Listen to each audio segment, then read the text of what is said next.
Hello, everyone, and welcome to Social Work 7406, Social Work with LGBTQ People. My name is Cappy Landrino. I'm a licensed clinical social worker here in Baton Rouge, Louisiana. I graduated from LSU School of Social Work in the year of 2000. I'm coming to you from my private practice office here. So as you'll learn from me a little bit later in the semester, or certainly in my introductions, I am an adjunct faculty there and have a full-time private practice. This does affect us somewhat because it means that I'm probably not as available as if I were coming from my office, if you will, or a full-time professor. So please know that I'll be checking email as often as I can, and certainly in the evenings will be available to you as well as throughout the day whenever I can. But if I'm not, it's probably because I'm in practice or seeing my clients. So here's a little bit about me, since we're going to do most of our interactions online. As I said, I'm a licensed clinical social worker. I'm also a certified group psychotherapist. I've been passionate about groups for a very long time, and that's one of the paramount things that I do in my practice. I have about 4 a week that I do. I also consider myself a gender therapist, which means that I take very seriously and have done a lot of training and study, etc., on folks' on gender affirmation, gender expansiveness, as well as kind of gender inquiry, if you will. So I opened my private practice in 2011, and after I'd been there for probably about a year, I had a client who came to see me a couple of months and identified with me at that point in time that they really were questioning their assigned gender at birth and believed at the time that they were actually assigned male, but that they believed that they would assign best now as a transgender woman. And I was very honest with my client at that time and said I had no idea anything about the population or how to assist going forward. And my client informed me that they were really used to me. And at that point in time, they needed me to get up to speed. So I took that very seriously, and I did some research. I attended some trainings. I'm an active member of the World Professional Association of Transgender Health, otherwise known as WPATH. Since then, I've done everything but my supervision, which is coming this spring, so that I can become an officially certified gender therapist with WPATH. So I'm looking forward to that very much. I am assigned female at birth and identify myself as cisgender at this point. I use she, her, and hers pronouns. We'll learn a little more about that a little bit later in the semester, but I want you to know that. So we're going to have about 7 weeks together. Again, I told you how to contact me. I told you about my commitment, if you will, to this population. So I'm really excited to be teaching this course. I taught this course 2 semesters ago at the graduate level, and I taught an undergraduate class this past semester. So because of that, we're going to be using actually some of the slides that were originally created by Dr. Elaine Maceo, who is our resident expert here at LSU. This is normally her class, and I'm helping out on the side while she does some other work for the department. So you'll see a couple of things in the modules. I should have those set out for you pretty well on the Mondays that classes start every week. Or is it Sundays? Either way, whatever that's going to be is how it's supposed to be. Those dates are actually listed on your modules, etc. But there will be a couple of different options on how you get your information. So certainly you will have chapters assigned to you from our 2 textbooks. You will also hopefully have a video of me every week. They're giving you a little bit of the highlights of things I want to make sure that you take away, but we'll try to keep those brief, if you will.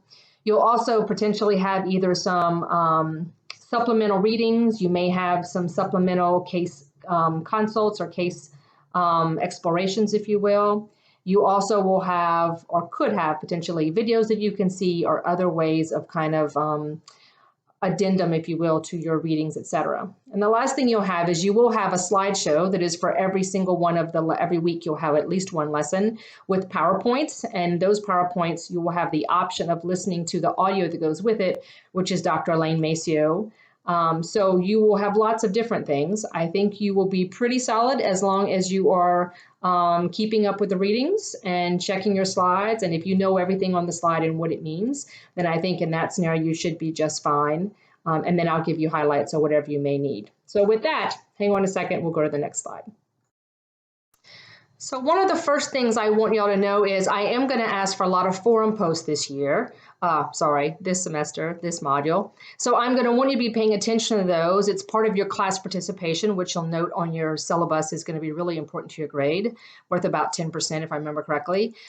So you're going to be wanting to do these forum posts every week. So the first forum post I have for you in this particular week is a brief introduction. It's on the slides exactly what I'm wanting you to have, but I would like you to know what you would like us to call you, what pronouns you use, what location and time zone you're in so that I'll have a better idea of how to plan virtual office hours, etc. A little bit about your internship, where it is, and why you chose this class, because I know you have lots of different choices. So a little bit about that would be great. Keep it brief, of course, because we have 21 of you right now, so we don't want to have too much reading for everyone to do. But if you can fit those in, that would be great. We'll check on next slide now. I think our next couple of slides are kind of self-explanatory. It's some basic general definitions that I want you to know because we're going to need to know those concepts. You'll be reading some more about them and we'll probably have some further readings on them. But I want you to know kind of the basics of intersectionality, how we think about that, what's important about cultural humility when you're working with clients, etc. Those are certainly useful across the spectrum of whoever you're working with, but particularly important when we're working with LGBTQ folks in that community. So you're going to go to the slide called Gerald Wing Sue. It gives you a little bit of information from him. I'm a huge fan of him, obviously, but he kind of gives you an idea of how you can combat, in particularly in our everyday life, what it is that you can do to help with microaggressions. There's a really great video that said as an addendum, an extra resource, if you will, if you'd like to read that. What I'm adding to that is how one of the things I get asked in trainings a lot is, how do I handle microaggressions when they happen? How do I respond, whether I'm in the presence of someone else or whether I'm a direct recipient of that? And so I've kind of developed a little bit of thing that I think is helpful for folks that help people understand. And one is that we're all going to make mistakes. So we admit that we've made the mistake, whether we realize it or not, or as soon as we realize it, we let folks know, my bad, whatever that may be. We learn from it. We try to not do the same thing again. If we do, I guess we'll keep apologizing. But at the end of the day, it's really our responsibility to continue to learn so that we don't burden other folks with our mistakes. And then we go ahead and we apologize. And literally we would say, my bad. I think it's really important. And the feedback I've gotten from folks in this community is that it doesn't necessarily need to be a big deal that's made out of it. It's really simple, like, oops, my bad. Particularly like with pronouns, for instance, if someone has a pronoun that they make incorrectly, then I would simply say, he, blah, blah, blah. Oh, my bad, she, and then I would move on. It wouldn't be a big ordeal, if you will. And I think it's really important for us to remember that we are going to continue to make these mistakes. So we need to become a master at bumbling, if you will, and be willing to kind of trip through those words, whatever it is, but to kind of own our stuff and then go on with so that we don't make anyone else more uncomfortable by making a big deal and apologizing, but at the same time that we do our work of making sure we don't make those same mistakes again. And I think that's really the most important thing of that. So the next couple of slides is something I've really created for when I do my trainings, and that's kind of 4 steps, if you will, to allyship, and a little bit about what it takes to be on each step. So you'll have in there knowledge, bias, growing edge, and allyship. And what you'll see in those graphics is what I think really attributes each of those levels. So briefly, so the first one is knowledge, right? And that's when we first learn of something, whether we've gotten curious and we've asked questions, we've attended a training, or maybe we've gotten some education of it. Kind of like what y'all are doing right now, assuming you knew nothing about working with LGBTQ people, then at this point in time, you'd be getting some knowledge. And that would be your first step to being an ally. The next thing would really be bias, because once we have a little bit of information, then we start kind of filling in the blanks with our own experiences, et cetera. And that's when our bias really gets created. So in that scenario, we would have culture, what society tells us. Wanting approval from the people around us might cause us to have some bias. Pressure from people around us, our own fear, or even our own experiences of trauma, all those things can kind of lend us to having our own bias. And it's really important that we be able to acknowledge and know that. I don't think that we can be without bias, and that's kind of my personal and professional belief. So assuming we get to bias, if you will, then I would look for our growing edge. Our growing edge is changed, if you will, or we get from bias to growing edge when we increase our empathy, our relationships, and our experience. When we get to know folks who are from a particular community, when we get proximate with them and whatever their experiences are in the world, when we have a friend or a family member, or we take the time to spend time with any kind of community, then our empathy and our relationships are created. And that's really the only thing that ever pushes us out of our comfort zone into a different level of awareness and lack of bias. So then when we get to allyship, and I think that is really embedded in us with our courage, justice, and our professionalism. And as social workers, it's really important that we be able to know that this is part of our professionalism. Not that you should not have bias. That's really not the goal. The goal is to be able to identify your bias and to push through it and learn from it and know that you have a growing edge. We can't ever be okay with everything, but we are supposed to be constantly leaning in and learning and being opening to that process. And I think if there's any point in time when we think that we don't have bias, then that's when we really start to get in trouble. So just know that I think that acknowledgement is really important for us, and not a weakness, but in actuality, it's a strength. So go ahead and go through those couple of slides as a little bit more of the breakdown, but they're really just graphics that show that. I wanted you to know that information in general of what I think the 4 steps to allyship are. I'm also a fan of Brian Stevenson, so you'll see a little bit of information on him, and we'll talk some more about him also later in the semester. So the next thing I really have is our agreement. I think this is really important that we understand. So a couple of pieces of that, right? I want you to ask questions when needed. I think if you are concerned about how those questions may land on someone, then I would suggest you go ahead and send an email to me in general. And if nothing else, I can help you kind of craft that inquiry so that it doesn't necessarily harm anyone else. So please ask questions when needed. It's really going to be the hallmark of our work together this semester, this module. The other thing I ask folks to do is presume good intention. Presume that no matter what somebody says or asks in a forum or otherwise, that we want to believe that they had good intention. And I think that's part of our personal discipline is going to be to presume that people have good intention. And that way we're really not triggered by their responses. Share, speak, or challenge in the spirit of learning and in service to others. Kind of self-explanatory.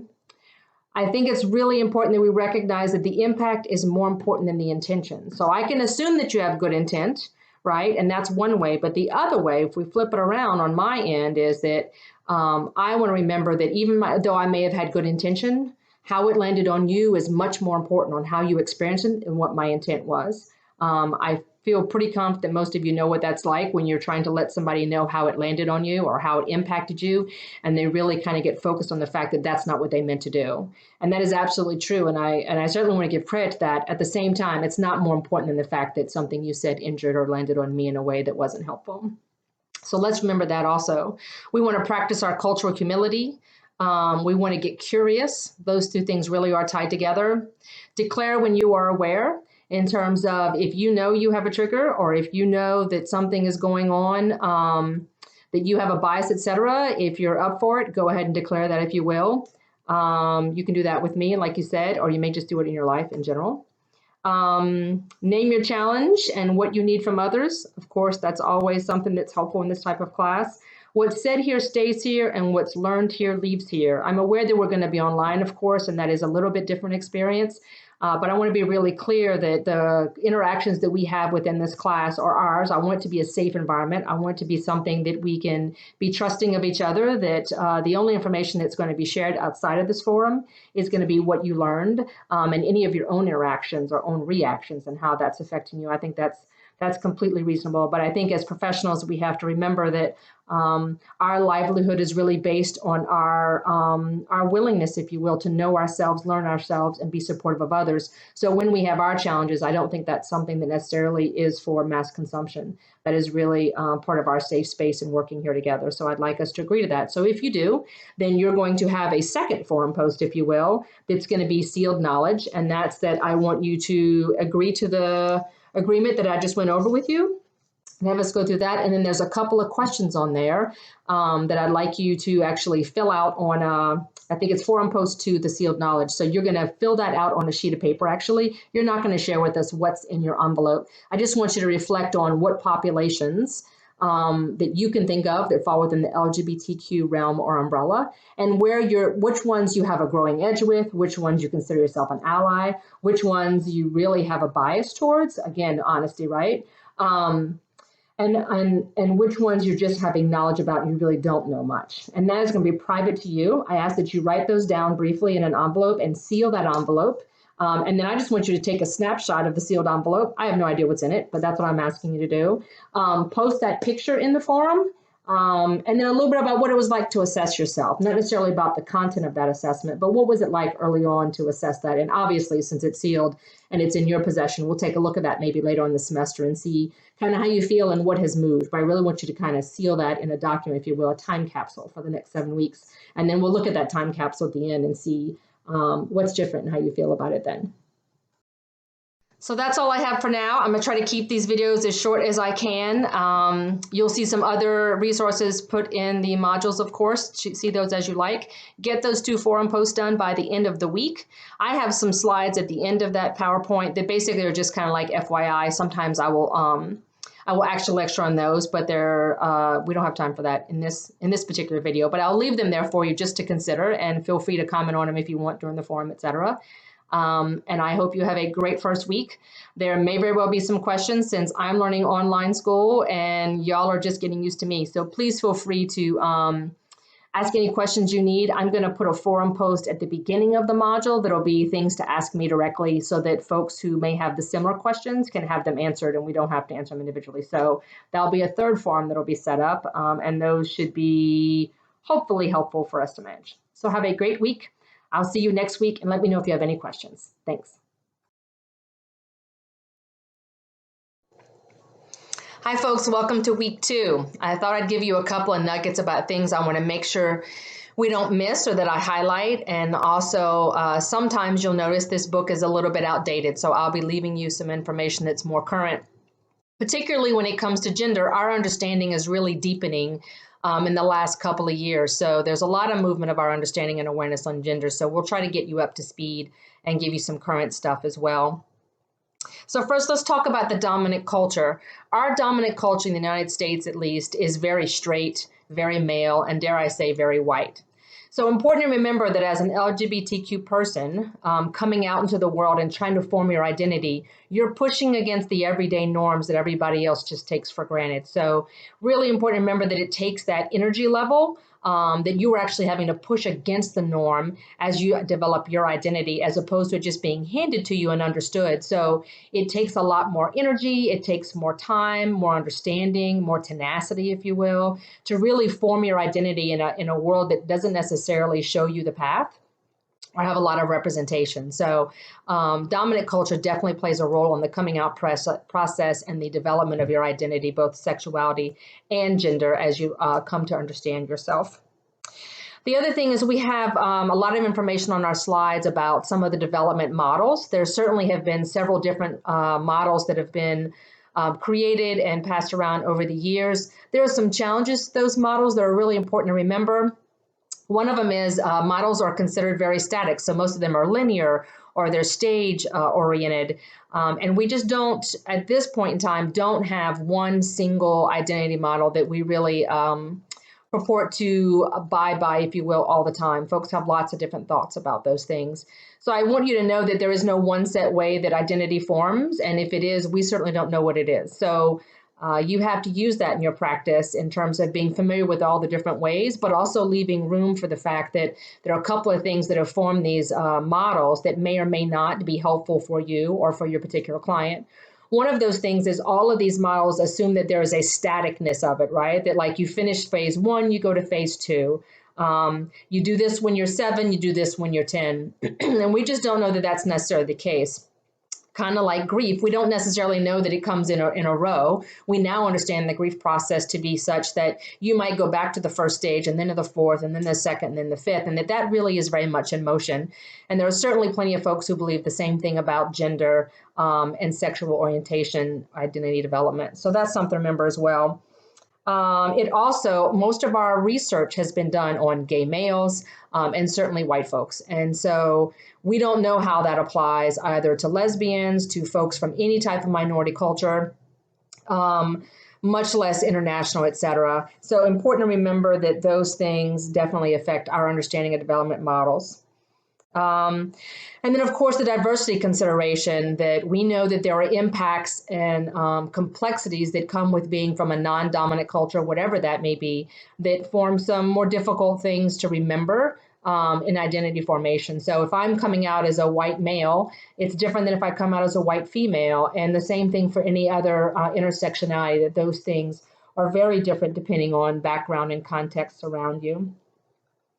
It's important to remember that risk is related to the societal pressures, not the actual orientation. So there's a lot of risk, right, when it comes to substance use, suicide, all sorts of risky kind of behaviors that come with the coming out process or being or identifying as LGBTQ. However, those do not come from the actual identity. It comes from the societal pressure of not fitting in as part of the dominant culture.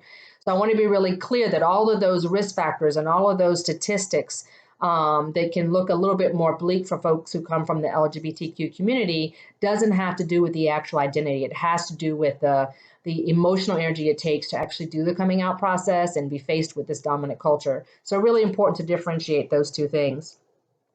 I want to say a little bit about what affirmative care looks like, both for lesbian, gays, bisexuals, as well as trans folk.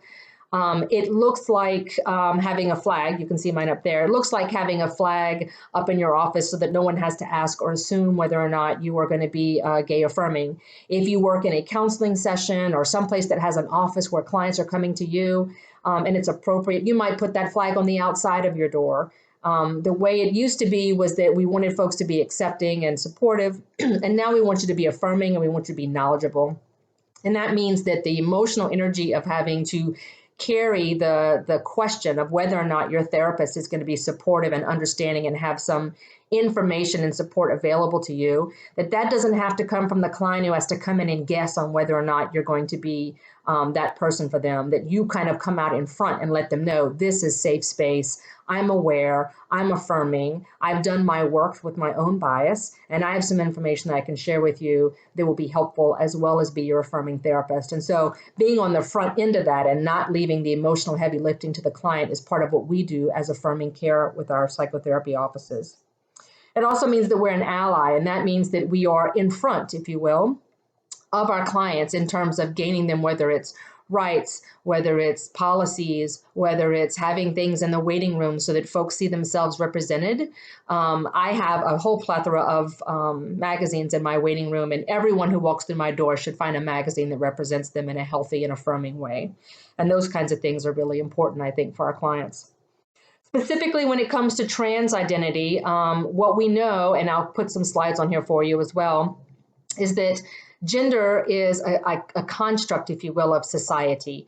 Who wears pants, who wears skirts, who washes dishes, who works in this job, who works in that job. All of those things have just developed over time in our society, and they really are based on nothing except for what our culture has kind of placed on us or whatever happened over time that made that be the consistent thing. So, you know, there was a time, of course, in a courtroom where the judges wore wigs and skirts and lots of jewelry. And that's not the case now. If we saw that today, that's not what we would think. So again, that's just changed over time. And so it's really important to remember that gender is not something that is scientific in that way. Some folks would say that there is a body, right? There are body and genitalia that are scientific. That may be. But what we know about gender is that it comes from the brain, not from the body. So I think the book talks really clearly about this, that I can be vagina embodied and I can be penis embodied. But at the end of the day, my gender and how I identify as a person in that way comes from my brain and how I see myself, how I experience the world.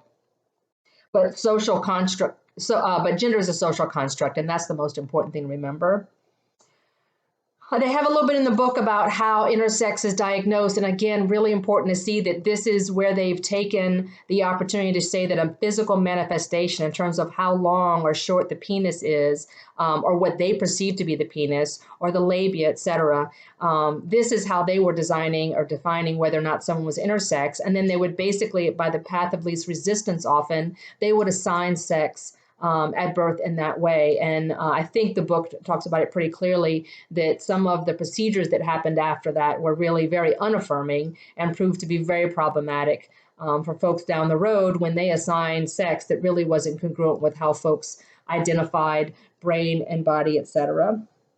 So it's just a little bit kind of lackadaisical and random, if you will, how intersex infants are treated and assigned, if you will.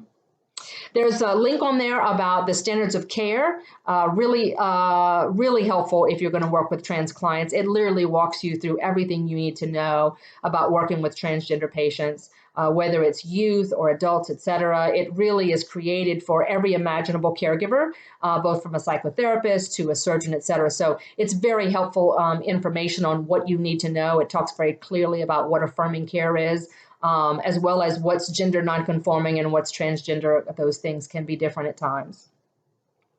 I want to say a little bit about what dysphoria looks like.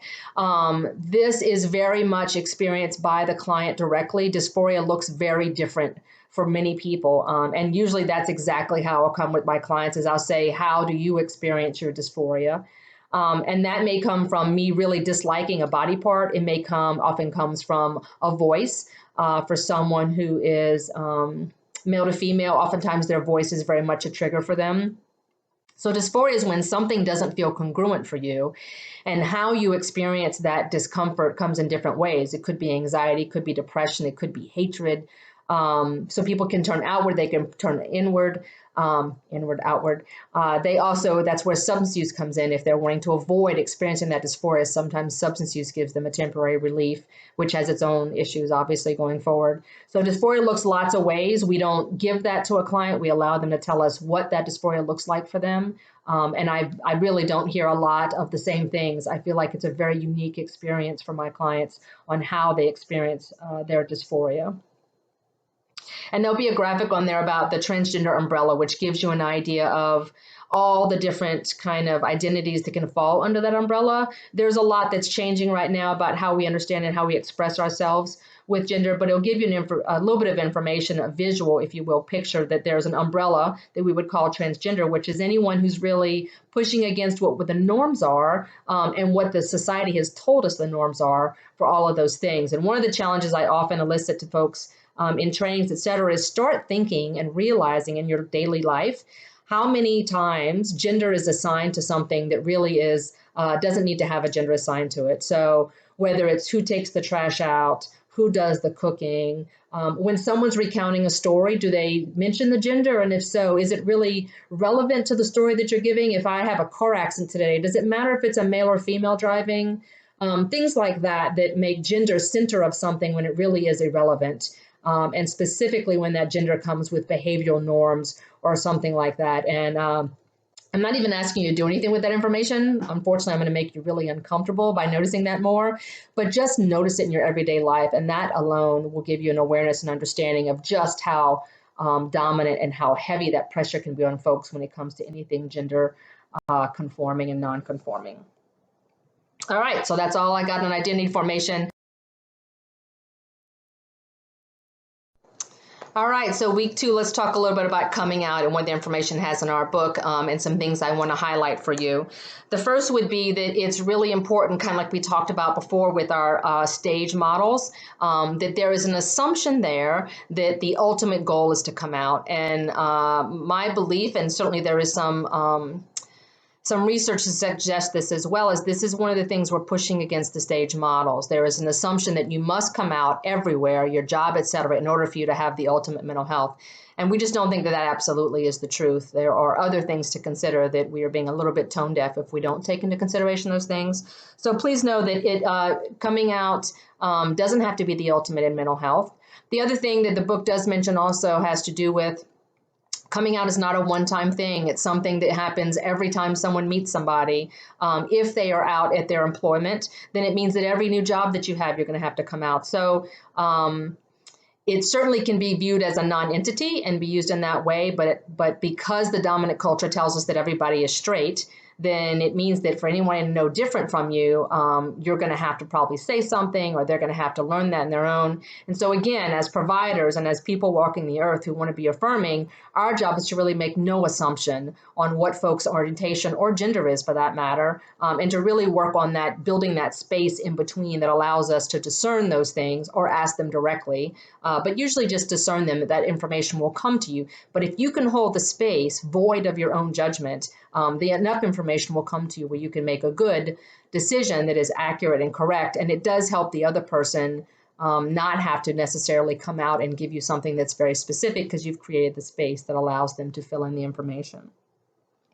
One of the other things to consider too when it comes to coming out is communities of faith.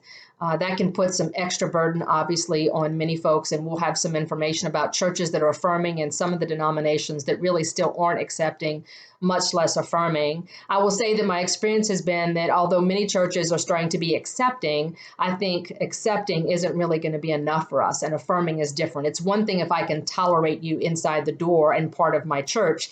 It's another thing if I really welcome you and your partner, and I make sure that you have a space in our church, and that all of the things that come with life as a straight person are then offered to that couple that happens to be of same gender. So those things look very different, and we'll talk about those some a little bit later in the session.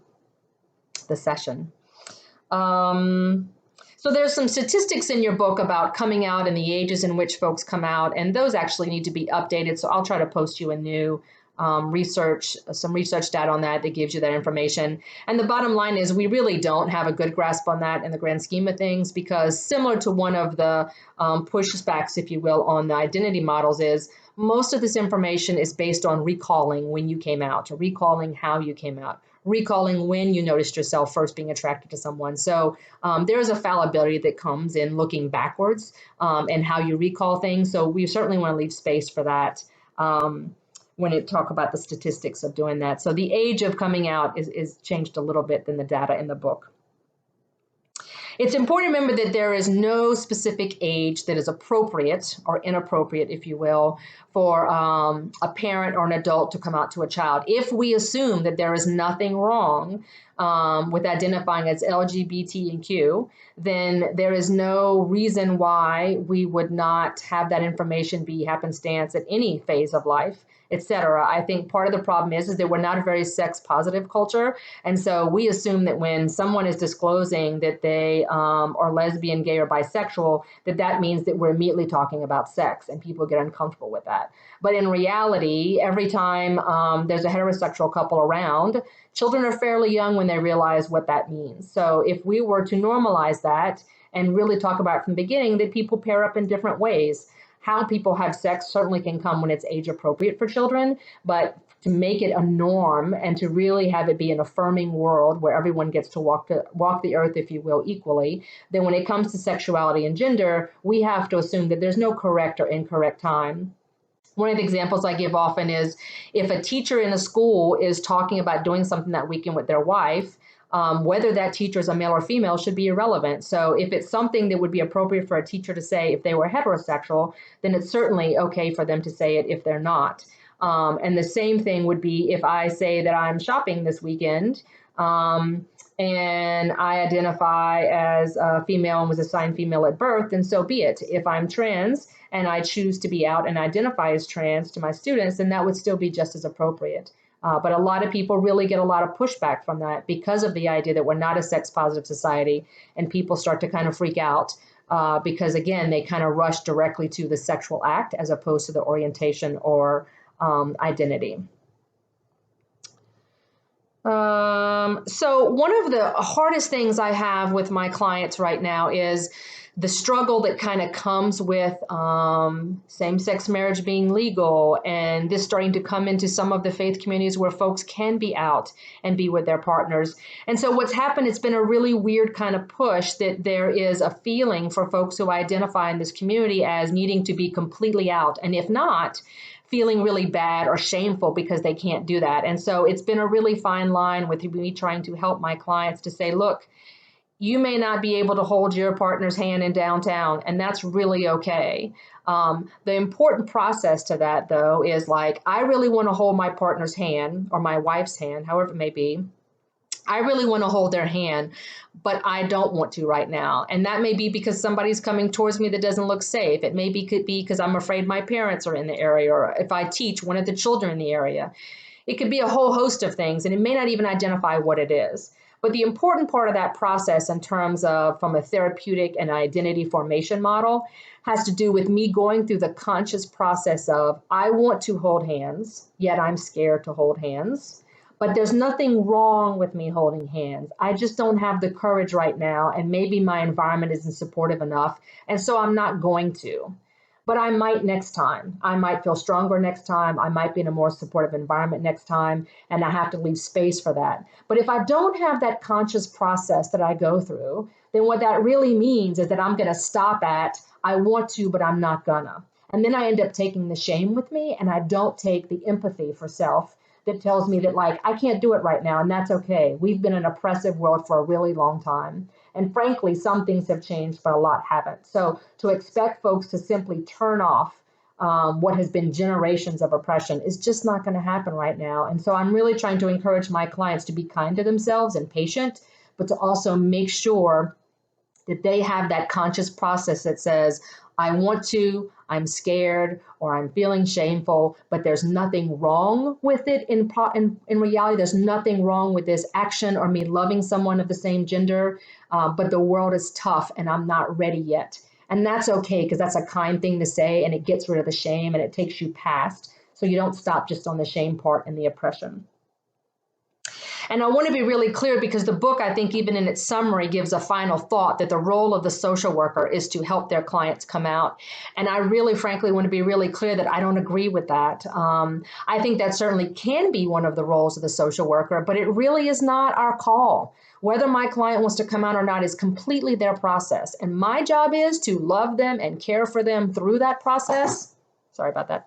Love them and care them through that process, and help them either deal with their own disappointment if they can't, or the struggle of what the consequences are if they do or they don't. And that is an ongoing process. It could be every day. It could be only once. It could be all kinds of things. But for me to assume that coming out is the ideal is me setting the agenda, which is not appropriate. And it's me assuming that that's the only way that things come out. And that also is not appropriate. And frankly, I think it can be harmful at times, because if I'm pushing my client, to come out because I think it's in their best interest and that's the only way they're going to be emotionally healthy, I'm really setting them up for something they may not be ready for. And I don't know what's best for them.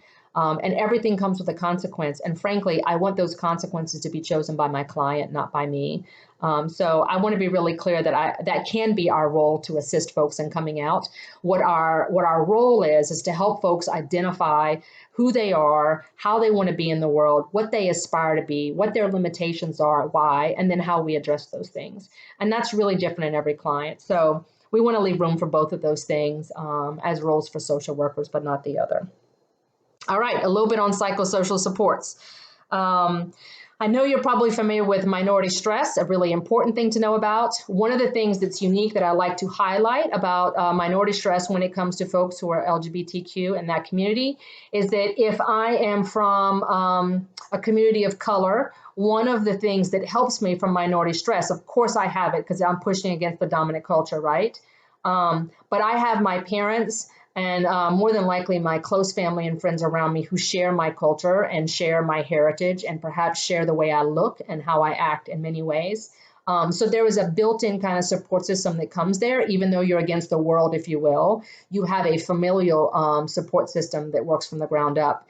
And that is something that's really different for folks who come from the LGBTQ community, because very seldom are their families from the same community. There might be someone in their family that's like that, but it is much more of a solo process. So community, the same thing that folks lean on if they're coming from racial backgrounds, et cetera, they're different. The same thing that those folks lean on has to be recreated by folks in the LGBTQ community, which is why we hear some of the things like their family, et cetera. Oftentimes, it really is because folks have to create their own families, their own family units, their own support systems. So minority stress does feel a little bit different, because for someone to come out or identify as being in the LGBTQ community means that they are noticeably saying that they are different from their family. And oftentimes, there is no one there to help them navigate it until an older age, when they really can receive kind of support or mentorship, however that is. So you don't learn at 5 years old, perhaps, how to live in the world like that. You might be 16 or 20 or 30, unfortunately, in some situations. The difference between acceptance and affirmation, when it comes to psychotherapy, acceptance is I'm not going to, turn you away if you walk into my office. That's not the same as affirmation. As we talked about, if I put a flag outside and if I've done my work and I've taken this class, kudos to all of you. This class was not offered when I went through school. So y'all are coming out much more prepared and empowered and affirming for your clients. And I give you credit for that. You will be a great gift to the world in that scenario. But the times when we could be accepting is just not good enough anymore as a therapist. You want to be affirming. You want to be inclusive. You want to have your ducks in a row and have done your own research. Sometimes affirmation means I'm okay with you being gay or lesbian or bisexual or trans before you are. And that's really tricky sometimes, but we have to kind of hold that space for them until they're ready to hold it. And sometimes that happens quickly and sometimes it doesn't. The other thing that's a really important kind of finesse thing is I need to stand in front of folks in terms of like me paving the way to say, hey, it's really okay. And I can support you being gay even before you're supportive of it. At the same time, I can't get too far ahead of my client because they get to call the shots, right? So affirming certainly means that I'm going to believe in you before you can, but it also means that I'm going to leave room for you to kind of adjust, whether it be identity of gender or identity of sexuality or orientation. I want to leave space for you to be able to be whoever it is you need to be. So for instance, oftentimes when folks identify as trans, that's an ongoing discernment process for how they identify. And oftentimes early on in the process, folks will identify as transgender of the opposite gender that they were assigned at birth. And over the course of time, we'll really realize that maybe they're a little bit more non-binary, or they may kind of reach out and go through that process and then decide that that doesn't really feel true to them. I attended a conference one time where they had an entire panel of folks who had completely transitioned in one form or another, physically, socially, or otherwise, and then had decided that they wanted to detransition. And every single one of them said that, number one, they didn't think they could have gotten to that where they were at that point in time without going through the journey that they did. So they didn't feel like they did one thing and then backed up. They felt like it was a journey that took them around to right where they needed to be, but that journey was necessary for them to really know their identity. And so I took that to heart. The other thing they said that I really took with me was the idea they wished that their therapist had helped them process a little bit more and discern.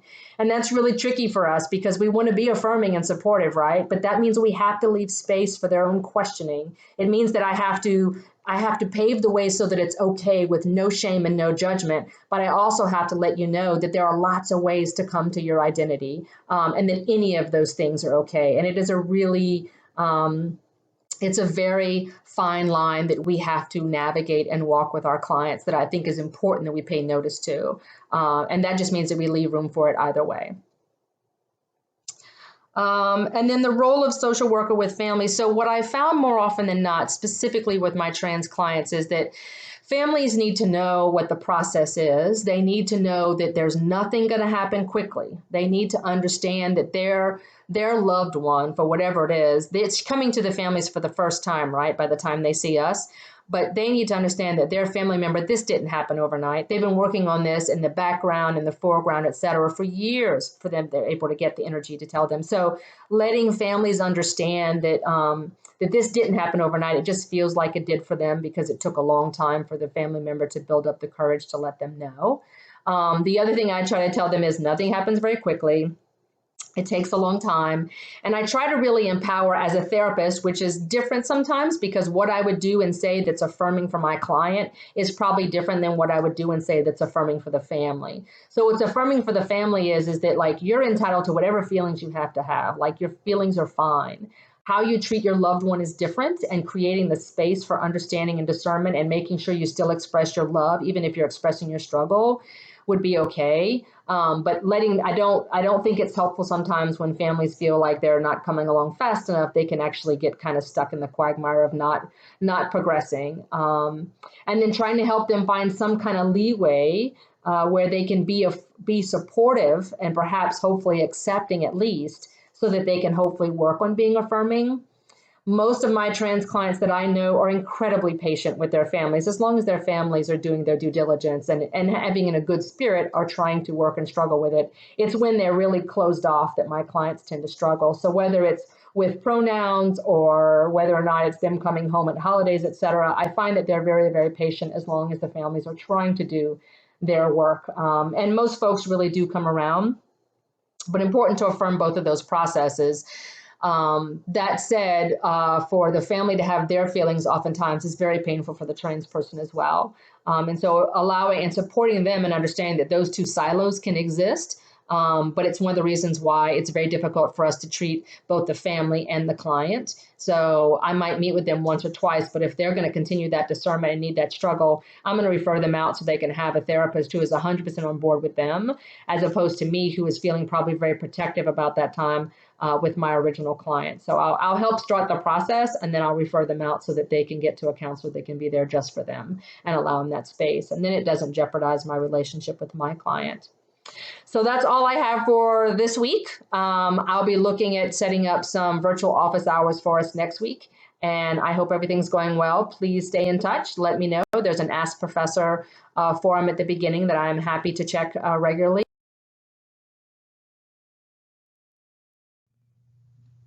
All right, class, this week we're talking about gender, both identity and development of that identity. Some of the things we've already talked about briefly, but I thought it important that we have it all in a particular order, and I don't think that we can hear these things too many times, since this is an area that moves very quickly and is super important, and by far we are most in need of providers and clinicians out there that are very fluent in gender identity development and what it means to be affirming to our clients. So bear with me if it gets repeated. I don't think we can hear it too often. I'm going to ask y'all to, everything that you thought about gender, I'm going to ask you to really throw it out the window and kind of redesign your brain, or just open up and consider things in a different way. We have been taught all our lives that gender is a particular thing. Male and female is what we're taught from birth, right? And because of that, we've been kind of sold a bill of goods. So I'm going to ask you to consider the fact that gender is a social construct.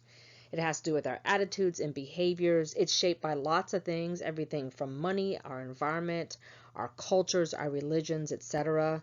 They're certainly complex. They change over time. They intersect with lots of different intersectionalities, obviously, as we talked about. And so if indeed it's a social construct, we've been given this idea of what it is kind of wholesale, and I'm asking you to think about it a little bit differently, and I'll show you some things that hopefully will help you, but just know that we're asking you to throw it out the window. So when we think about jewelry, we almost automatically think of any kind of ornate jewelry being a feminine kind of characteristic. And I'm going to ask you to think of it a little bit differently, right? So these are all from the ages of long ago. There's a pirate in the middle there, and folks didn't know, you probably remember seeing pirates with like an earring on. And one of the reasons is those earrings were normally of gold or some type of precious metal, which allowed a pirate actually to be buried, and always know that they had enough money to be buried so that they wouldn't, whatever they used to do, I guess, for pirates back then, it was a financial thing, and it was done to support them so they would know. You also know in monarchies, etc., oftentimes folks wore very ornate jewelry, which usually was a mode of esteem. It was something that showed you had financial means, etc. So you see several different examples here of different ages and in history, and how jewelry was worn primarily by men, just so you can think about it in a little bit different way. Same thing goes for makeup. We consider it a feminine thing more often than not in modern times, but going back many, many ages, makeup was worn by many cultures prior to us for one reason or another, base on the right and base, eyeliner, and lipstick on the left. What you may not know is that nail color also was considered a sign of wealth and of bravery. In particular, you'll see a picture here of warriors, and the color of your nail had to do with where you were in rank in the military in historical times. So we're not the only ones who have nail color, and certainly was not considered a feminine thing back then. Again, it had to do more with wealth. Clothing is probably something you're more used to hearing about in terms of having differing gender expectations over the years. These are all males, both in military gear, the little boy that you actually see in the middle. So it was known and fairly common for folks of royalty, even males, to wear dresses, and also oftentimes, if it was not a wealthy situation, it was very common for males to wear dresses if they were the younger sibling of a female. So all of these folks are depicted with what we would consider dresses or feminine clothing, but yet all of them are males and historically accurate for their time.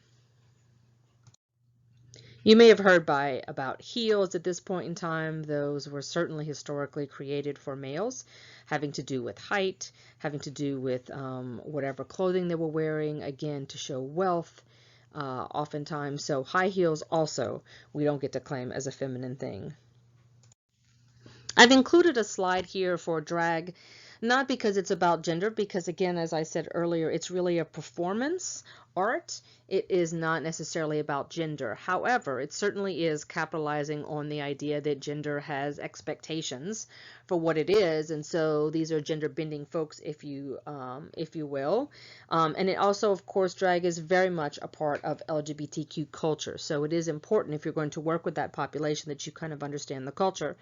So top left and bottom right are both drag queens. Those are assigned men at birth who are dressing female. Oftentimes you will have someone who is trans also using this as a performance, but historically, with the exception of prior to transgender really being accepted and possible for folks to be out more often, usually these folks, when they are not performing, will present as the sex that they are assigned at birth.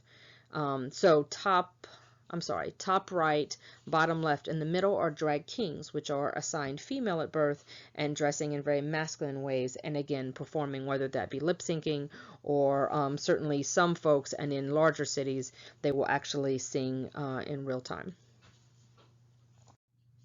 Again, to highlight the idea of gender nonconformity, these are all photos taken within the last couple of years that have to do with celebrities who are more and more often really trying to push the envelope for gender expectations in terms of dress. So you see a wide swath of expectations. Billy Porter has taken it on as his personal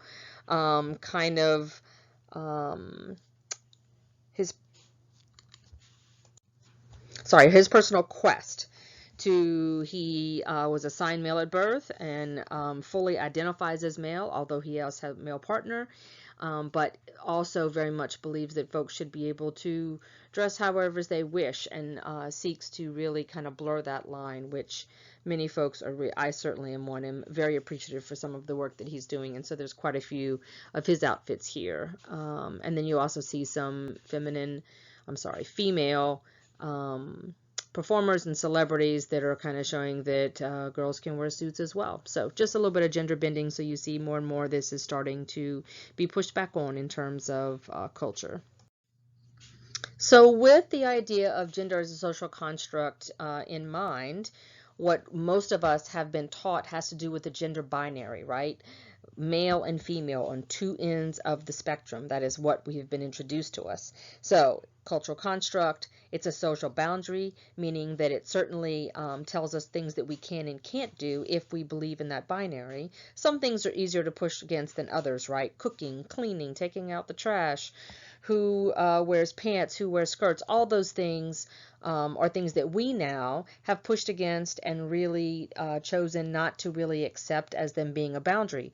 But as I'm sure you're aware of from history books and everything else, there were times when wearing pants for a woman was just not allowed. And so who's to say that we're not going to say the same thing about bows in your hair or anything else you can imagine, I guess, that is the most feminine or most masculine thing you can think of? Who's to say that in 5 years, 1 year, 10 years, we're going to not care about whether or not that is a masculine or feminine thing also? And so, yeah, so it sets up our expectations about those behaviors, characteristics, etc. Dwayne Wade is who you see on the left, and his child is between he and his wife, Zaya is her name, who, and as you probably know, Dwayne Wade has gotten some criticism for openly and outwardly supporting his trans daughter. And so it's always really good to see some folks willing to kind of take it on the chin for their kids. And Dwayne Wade and his wife have really done that quite well. So by the same token as gender binary, non-binary, which is an umbrella term often used as an identity, if you will, means different things to different people. So it can mean for someone in particular that they don't identify exclusively as male or female, or that they're a blend, or that they don't identify with either. So it could be somewhere on the spectrum, it could be neither, or it could be both. Oftentimes, folks who identify as non-binary would use they, them as a singular pronoun. That would be the pronouns that they use. And just so you know that non-binary is being accepted in more and more places. There's certainly some places around the world. Australia comes to mind, and there are now some states here in the United States that are offering X as a gender marker, whether it be at birth for folks who are intersex, or if folks are electing to have their gender markers changed as they get older and they are able to express their own gender identity and claim non-binary as their identity. So gender nonconforming means lots of different things. For WPATH, we talk about gender nonconforming when we see particularly small children, 3, 4, 5, 6, 7, and even younger than 3, I suppose, exhibiting play behavior or anything like that that some folks would identify as gender nonconforming. Now, what we know is that gender is actually kind of handed to children early too. If you think about when you think about buying a toy for a friend or family member's infant, do you tailor the toy based on their gender? So if all I get is dolls up until the age of 5, I'm going to play with dolls. If I only got trucks and I were assigned female at birth, I probably would play with trucks. So a lot of folks will say that their kid didn't identify as trans because they didn't play with such and such toys. But in actuality, that is a socialization that is done by adults to children. So that is one way we talk about gender nonconforming, and that's just because we try to separate between gender nonconforming and being trans at an early age. And so what we try to do with parents in particular is we have a small child, we will necessarily say that a child is transgender when they're that young unless they are explicitly saying something about how they identify. But if they're just exhibiting what we call gender nonconforming behavior. The other way we will use gender nonconforming has to do, in general, we might say this when we observe someone else's dress. So the pictures that you see of these two young adults, same person obviously dressing in two opposite ways, and we would say that one way is gender nonconforming. Of course, we can't really tell, and that's the point, which one is nonconforming and which one is not. So some other identities that we use that are gender nonconforming, if you will: gender variant, gender diverse, agender, non-binary, gender fluid, transmasculine, transfeminine, masculine of center, feminine of center, and gender neutral or neutre. Again, I think we went over those the first week, but we want to go with them again. So many folks are really asking us to reconsider the gender binary because it is so painful to some folks and really holds people back when they are struggling to find their own identity, when they're being given only two choices and neither one of those really fit for them. So people are asking us to think about the idea, what if there was everything was gender neutral? What if we just didn't assign gender? We just allowed things to be gender neutral. Why do we have to have pink underwear and blue underwear? Or that's probably the same thing for infants. But why is it, and I think you'll see this oftentimes, for instance, in Target, why do we have to have girls' clothes and boys' clothes? Why can't we just have children's clothes? So if we remove that, then it does allow us to take away some of that weight from folks who don't necessarily fit into society's very narrow depiction, if you will, of what gender is. So gender neutrality is a movement, and it strips that kind of gender expectations on policies, language, institutions, etc. So when it's not absolutely necessary, can we remove male and female, girl and boy, man and woman from things that don't necessarily have to have a gender attached to them, which frankly are most things if you really think about it. So if gender is a social construct and concept, then sex is the biological concept. Scientists believe that there are many explanations for these things, but they really do believe that from a biological standpoint, it doesn't necessarily attach to gender roles, that those things are better explained by lots of things. Culture, socialization, etc. And if you think about the things that influence us over the course of our lives, our family, schools, peers, religion, all of those things help socialize us to one gender or another, which also assigns us our gender roles. I think this class is fairly diverse, so it doesn't matter, but in the South, especially historically, men have cooked here more widespread than they have in the North over periods of time, as well as in other countries and in other cultures. That often is the case. That's just something that is geographically been created and normed over time. There are other things that probably have something to do. If depending on what your culture is, I'm sure you can think of, and if y'all think about something in particular, especially, I would love to hear about that in one of the forums in terms of something you know about that either geographically is attached to perhaps your culture or your geography that is a gender role expectation. Or some what I call gender performance that probably isn't seen that way in other ways, so that we can start to wrap our brain around just how much of a construct it really is, as opposed to something that is grounded in science in terms of our gender expression and our gender roles. I put a little bit here for intersex because I want us to remember that this is a gender. It is certainly from the scientific end, but it is part of gender for us. Just briefly, the numbers, 1.7% of the population. There are several ways that folks can be diagnosed with intersex, congenital or environmental for injuries, and 1.7% of the population. Y'all may have already seen this video. If not, I encourage you to click on it. It's a very brief video, but it helps explain if you missed it in the first one, in the first slideshow. It's a good video that helps you understand. So, separating the different elements of gender: our identity, which again is our brain and how we experience life; our gender expression, which is our outside, how we dress, how we fix our hair, how we things that we wear, etc. And then there's sex assigned at birth, which is much more about our genitalia, and that, of course, is our scientific signature. And then there's sexual and affectional orientation, which really isn't about gender, but so often we talk about it that it is included in our diagrams here. So again, the gender unicorn, remembering again that each one of these is like a sliding continuum. And so there are hundreds of infinite possibilities on how each person uniquely slides left and right on identity, expression, assigned at birth, and who you're physically attracted to or emotionally.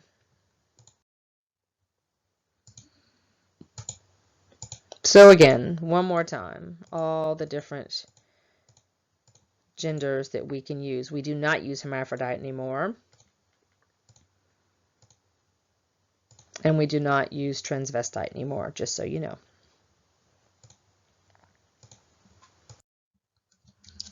It's a little bit different graphic I just wanted to show you so that you can see, especially today, we will use transgender to mean many different things, and just want you to take a look at this to see if there was, in case we won't go through all of these, but just so you'll know. And then a little bit about different cultures, right, who have had Berdash, Two-Spirit, and Hira. All of those folks are very revered within their cultures. and have existed for a long time. So it's not necessarily the exact same thing as transgender, but it is a way how other cultures and other communities have embraced the idea that there is a masculine and feminine spirit, and that those two things don't have to be mutually exclusive. So expression and identity evolve over time and experience and understanding of yourself. And we want you to consider this because the same way we do this with orientation, that as we learn ourselves, as we give ourselves permission to explore and be willing to see ourselves in different lights, in different activities, and we understand ourselves, we do not know ourselves today the way we will in 5, 10, or 20 years. So this is not a fixed thing that we come out of the womb and our gender is just assigned to us. There are many things that evolve over time. So we have to embrace this for our clients itself, but this is in general the construct to consider. This is the transgender flag. We don't have an updated one similar to the pride flag per se, but you need to be familiar with this being our trans flag, our trans pride flag, if you will. All right, so trans folks includes people who do not fit into societal expectations for male and female, and those who choose to transition. They can transition their gender identity, gender expression, or their assigned sex so that they feel congruent. It is also really important to remember that technically, and this is kind of an area where we're really starting to understand better, we're trying to get rid of the expectations that in order to be trans, you must do blank. That is not the case. It is certainly there's an incongruence somewhere that exists in a person, but how or what they choose to transition and if they choose to transition is a very personal decision. It's kind of like coming out for folks in terms of orientation. So there is no one way to be trans. There's nothing you have to do to be trans other than know it within yourself, and should you choose to come out to others. There is an emergence model that came out in 2004. I don't love all the language in here, so I'll go through it so that you can, so we can go through it. But I want us to consider that this language is somewhat updated. I was not able to find a current version of this, although I know Arlene is coming out with one. I just don't know that it's published yet.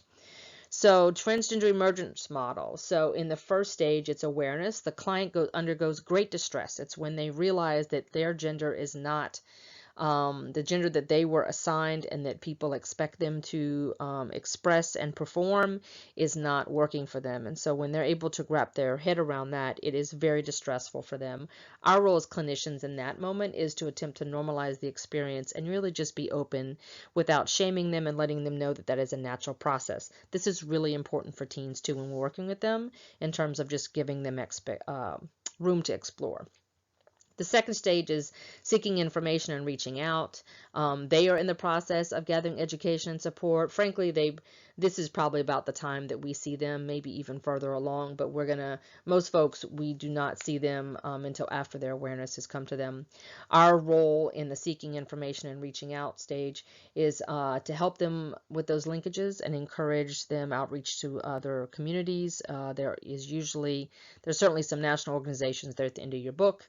But there's usually local organizations as well that folks can, so they're not so alone and they can reach out to folks who have undergone the same kind of struggles initially. It helps kind of ground them. Third stage is disclosure to significant others. That happens in lots of different ways at lots of different speeds, but that is what the particular client will be working on at that point in time. And then we're just supporting them, of course. We may do a session with them and their family, trying to help them navigate that. That's up to them, of course. And then exploration in terms of identity and self-labeling. This is a process where they're probably trying different performance objectives for themselves. They may be meeting with people and trying to see if their experiences are shared with other folks. And again, we're just really articulating for them that it is natural for them to be self-identifying and labeling in a way that probably evolves over time, and we want to normalize that for them also. The next form of exploration has to do with them starting to think about transitioning and what that means for them. This is one of the things I really don't like. I don't like the word issues, of course, but I also really don't like possible body modification. I feel like a more affirming phrase there might be like possible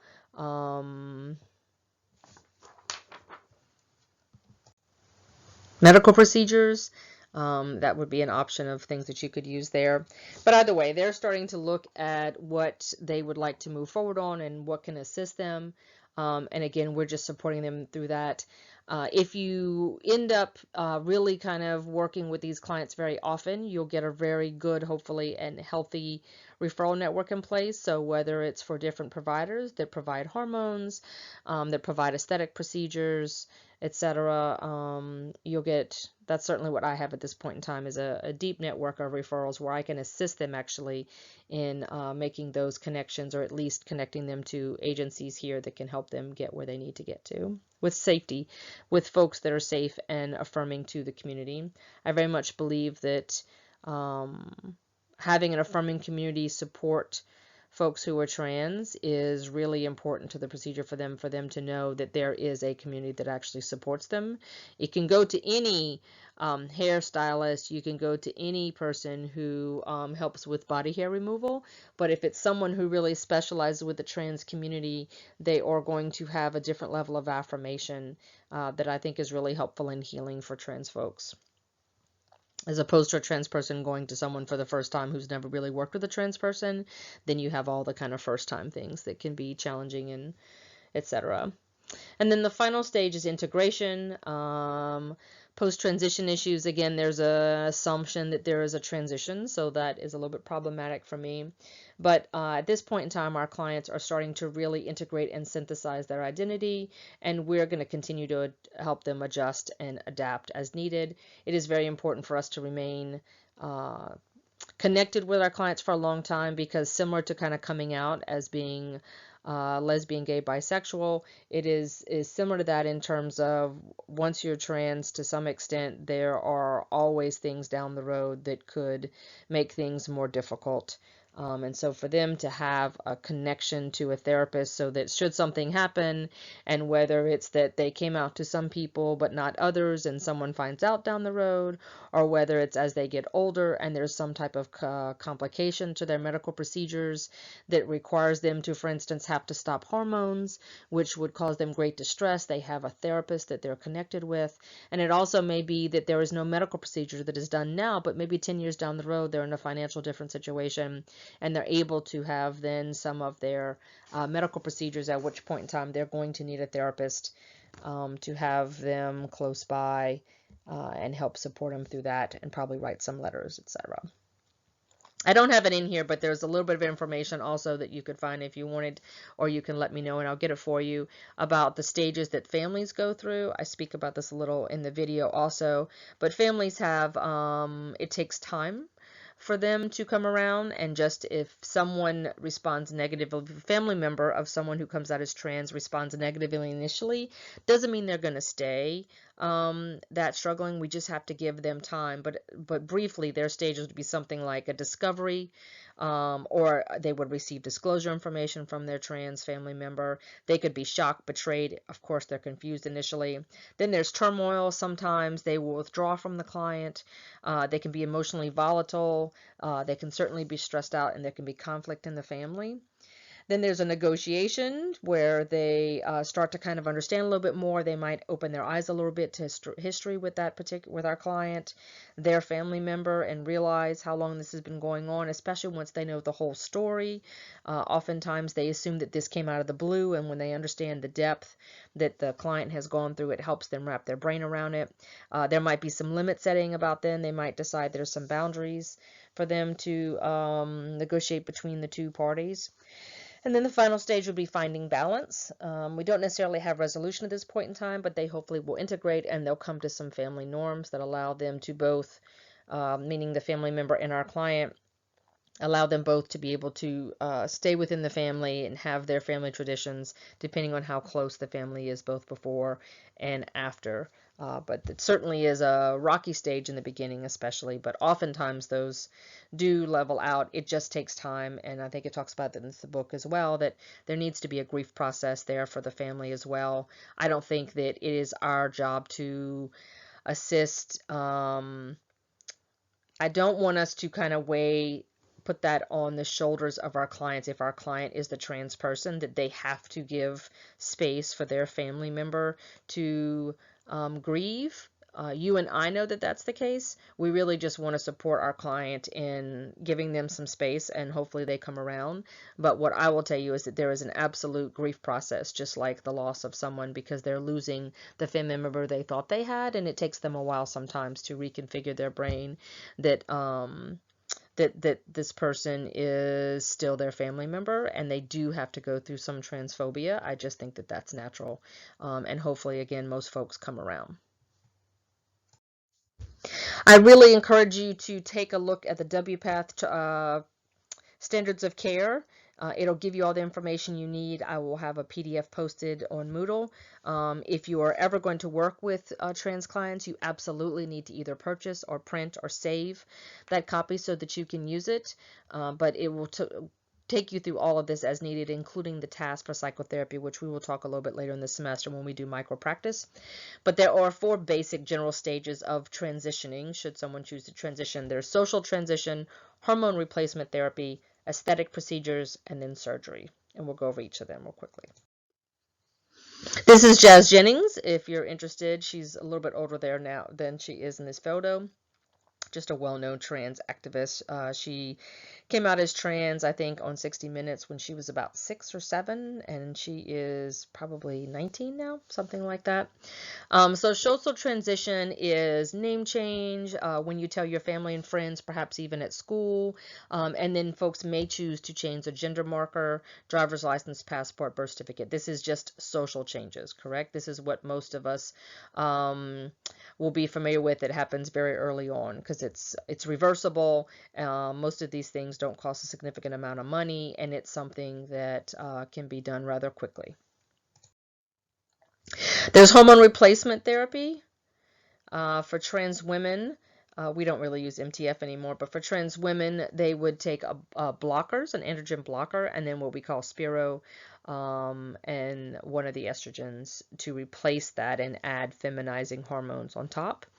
Trans men, female to male, would be taking testosterone. And y'all may remember from your early psychology or early biology courses that all embryos, if I remember correctly, all embryos are female until androgens are added within the womb, which is when masculinizing happens for babies who are meant to be boys, quote unquote. And so because of that, it's just important to remember that it is much easier to add T to folks assigned female at birth, because then you're adding facial hair, you're adding muscle mass, you're adding a deeper voice. Most of those things cannot be reversed once they happen. The flip side of that is, for trans women, is that you're basically trying to shut down the testosterone. So you can't take the Adam's apple away. You can't take the facial hair away without some type of hair removal system. So what ends up happening is those things have to be medically removed somehow or adjusted. And then the feminizing hormones basically add fatty tissue in different parts of the body. It can certainly soften the hair on your face, soften hair in other places. And everything you can imagine that happened when you were a teenager and you went through puberty, all of those things happened during these phases as well. So voice cracking if you're taking tea, acne sometimes if you're taking tea, and a lot of the medical challenges and the medical ongoing issues can also happen for folks too. So risk of heart attack and stroke goes up for trans women when they start taking estrogen and stop taking the blockers. Aesthetic surgeries are lots of different things, and they're constantly coming up with other things that assist as well, but these are the basic ones. So trans women, tracheal shave. You can have facial feminization surgery where they make the forehead a little bit smaller and take down some of the jawbone, and sometimes they'll do something at the nose as well. Liposuction, they can add and subtract fatty tissue in different places that allows a little bit more curviness. Electrolysis, of course, hair implants, and collagen implants. And then if you're a trans man, they can make your face area a little bit more masculine. And again, with liposuction, with adding and subtracting. There's some other things that are done also. This is just gives you a little bit of the basics and on aesthetic surgeries. And this is normally happens around, it's the third of four choices. The fourth choice being surgery. So here's where the more complicated medical procedures come in. So I'll let you read through them, but breast augmentation, orchiectomy, vaginoplasty, and then for trans men, mastectomy, oophorectomy, and metoidoplasty or phalloplasty. These are very complicated procedures. They're very pricey procedures. They are sometimes, but most often, not covered by insurance. They are certainly more common now, and there are some surgeon training areas now, so that they used to be literally probably on one hand for each of these. And now that is happening more and more often. There's some surgical residency programs that are starting to really train folks in this so that we have more than one or two people that are performing these operations. It's really important when you're working with clients, and I think some of this is in the standards of care also. You need to There are many, this is why I think it's really important that you're well trained if you're going to work with folks for this. So there is plenty of prep work that is done with clients to make sure they're thinking about all of the different processes that go with this, not about whether or not they're ready for it and this is what they want to do, but making sure that they're really thinking about the pros and cons, making sure they're able to really choose a surgeon that works for them, that is well known and reliable. Again, there are lots of folks kind of coming on the scene, and I do get concerned sometimes about, I don't know about you, but I don't want to be the second person that operates in one of these types of procedures. And yes, it is true, and I've heard this from more than one plastic surgeon, for instance, that they do breast augmentations all the time.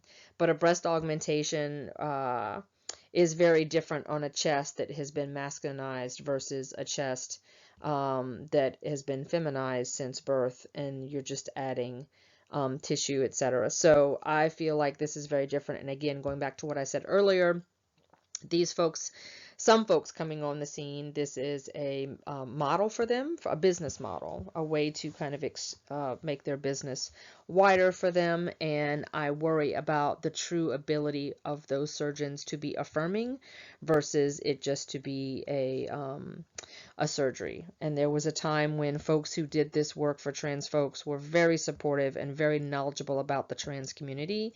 And my concern is that as these procedures get more common, we have a lot more providers. And again, I don't know that they're necessarily affirming, they're just kind of coming to the table to get it done. So I have some grave concerns about this. And again, if you do work with trans folks, you'll get your own kind of list of referrals, and you'll get a community together that'll help you support and make sure that your clients are getting good referrals with surgeons who are prepared.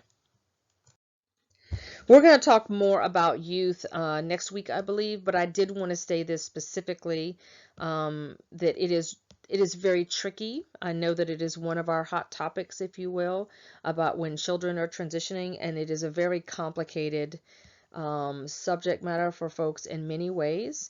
We're going to have a forum posting specific to this, so if you have questions, please write them down and think about them. I'm also happy to do an online forum, which we may do I may do an office hours that allow folks to ask questions. I do work with children who identify as trans or non-binary. And important for us to remember that more often than not with children, those interventions are fully reversible. Puberty suppressing hormone blockers, when you remove that blocker, puberty continues. There are very specialized endocrinologists that do this work. I only send youth who are transitioning to pediatric endocrinologists, they watch very carefully. They're doing the very bare minimum they have to do in order to keep this child safe emotionally and physically, or keep them safe emotionally, but doing the bare minimum physically that still keeps them safe and well adjusted. So social transitions, like we talked about with name presentation, pronouns, all those things are fully reversible. There's no harm done. In general, in terms of irreversible harm done there. Of course, there are issues in terms of if we're coming out to grandparents, etc. But in terms of harm to the child, there are plenty of things we can do that are fully reversible that allow them some level of comfort. There's also some partially reversible interventions, and that's when we do decide, when the family and endocrinologist decide to go ahead and use some of the hormone therapy. It kind of depends on how much and at what time, but I just want you to know these endocrinologists don't take this lightly, and the vast majority of teens that I work with and children that I work with, what they want more than anything is acknowledgement from their family and space to explore. They don't come out of the gate asking for top surgery, bottom surgery, etc. And I tell families this too. Nothing happens fast, so it takes time. So by the time I've usually worked with a family and talked them through this, and the kid is so excited just when parents are willing to listen to them and give them more space, that usually by the time we get to a place where the kids are really asking about hormones, by then this has been going on for over a year and the family is understanding that it's here to stay. And even then, sometimes there are ways that we can use blockers that buys them a little bit more time so that they're beyond the time period where the dangerous parts, if you will, or the non-reversible changes come in, where the parents feel much better at that point in time about looking at hormones. And then irreversible interventions, of course, are surgery, but very few children. I'll be honest with you, I've never had a child come to me and ask for a surgery, or have a parent bring their kid to me for that. I certainly hear about top surgery, particular in those assigned female at birth. I heard about top surgery at 18, 19, and 20. That is fairly common, but I have yet to have any of my clients even ask for that. By the time folks come to me for that, they're usually much older.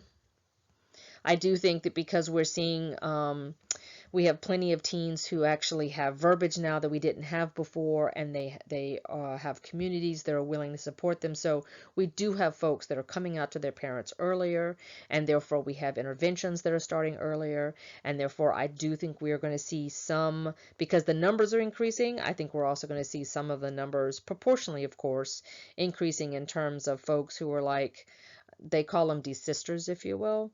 I think this is a very tricky topic, and we're gonna, again, I'm gonna hold a forum that I think will help answer some questions for that.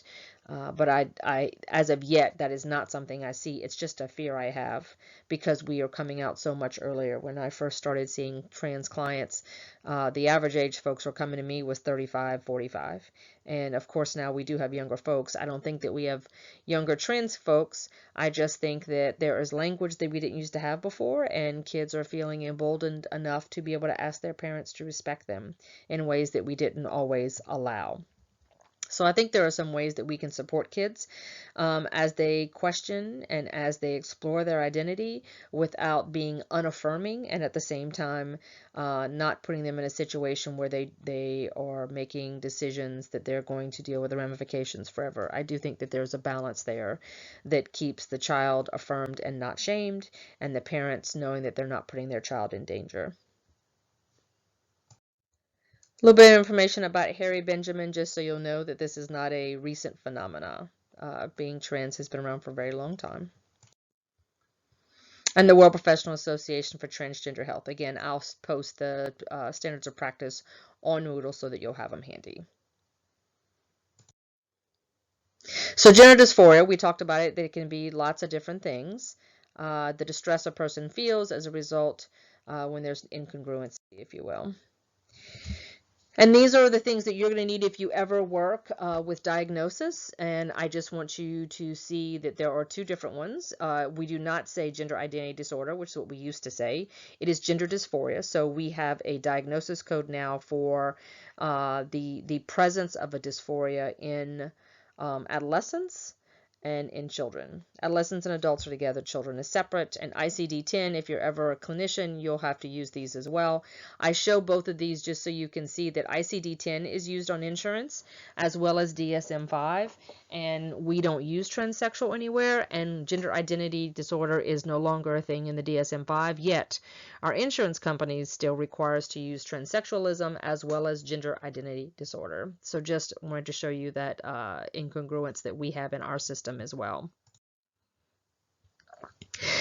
It is very important to remember that clinicians, social workers should not impose a binary view of gender. That is unethical for us. It is unaffirming and not allowed. I say this because if it is something that you're not able to do, it is really important that you go ahead and refer out.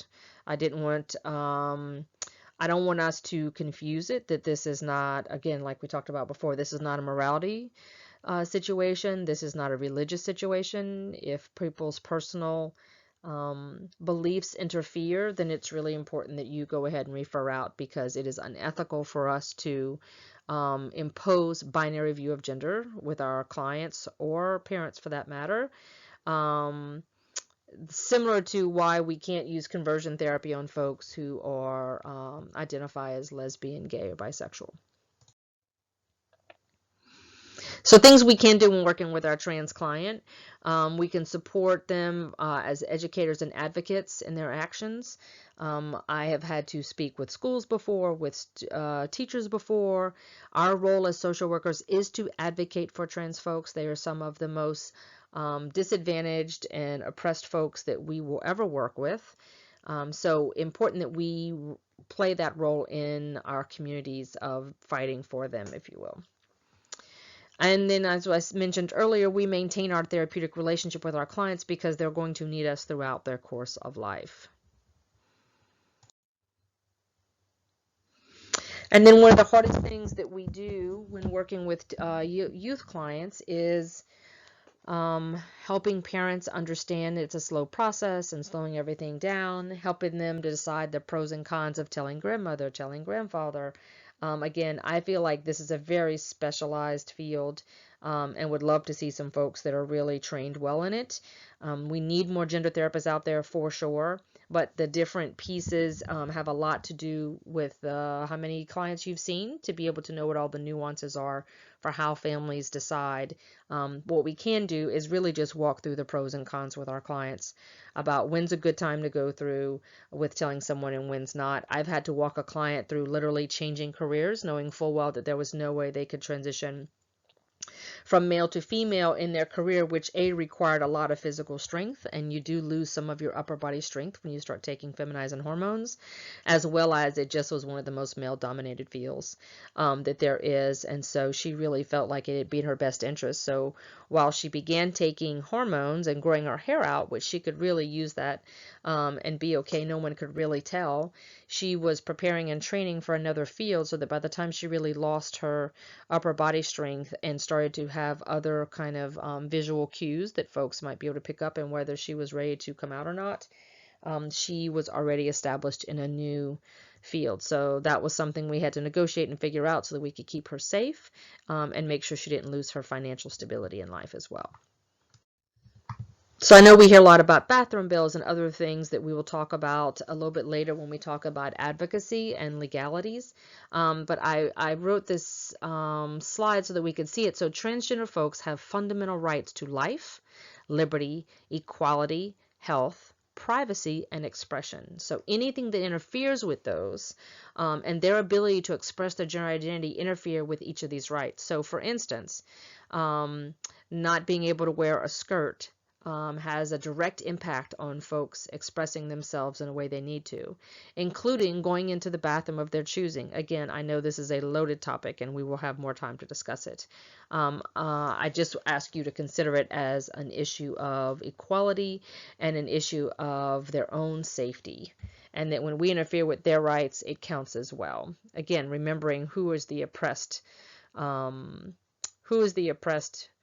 folks that we're dealing with the most. So when people talk about being uncomfortable, that's one thing, but are they uncomfortable just because they're uncomfortable, or are they uncomfortable because they're unsafe?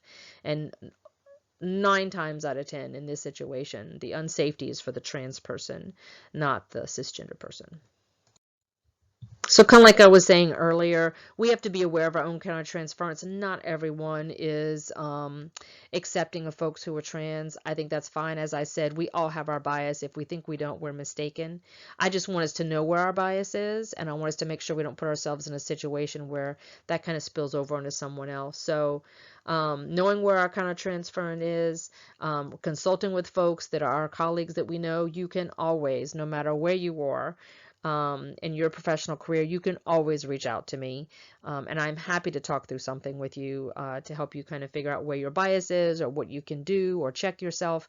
It's the only way that we really grow is when we challenge ourselves. So find yourself one of your colleagues that you're in school with here or down the road, or someone that you work with, and bend their ear, because it's the only way we really learn.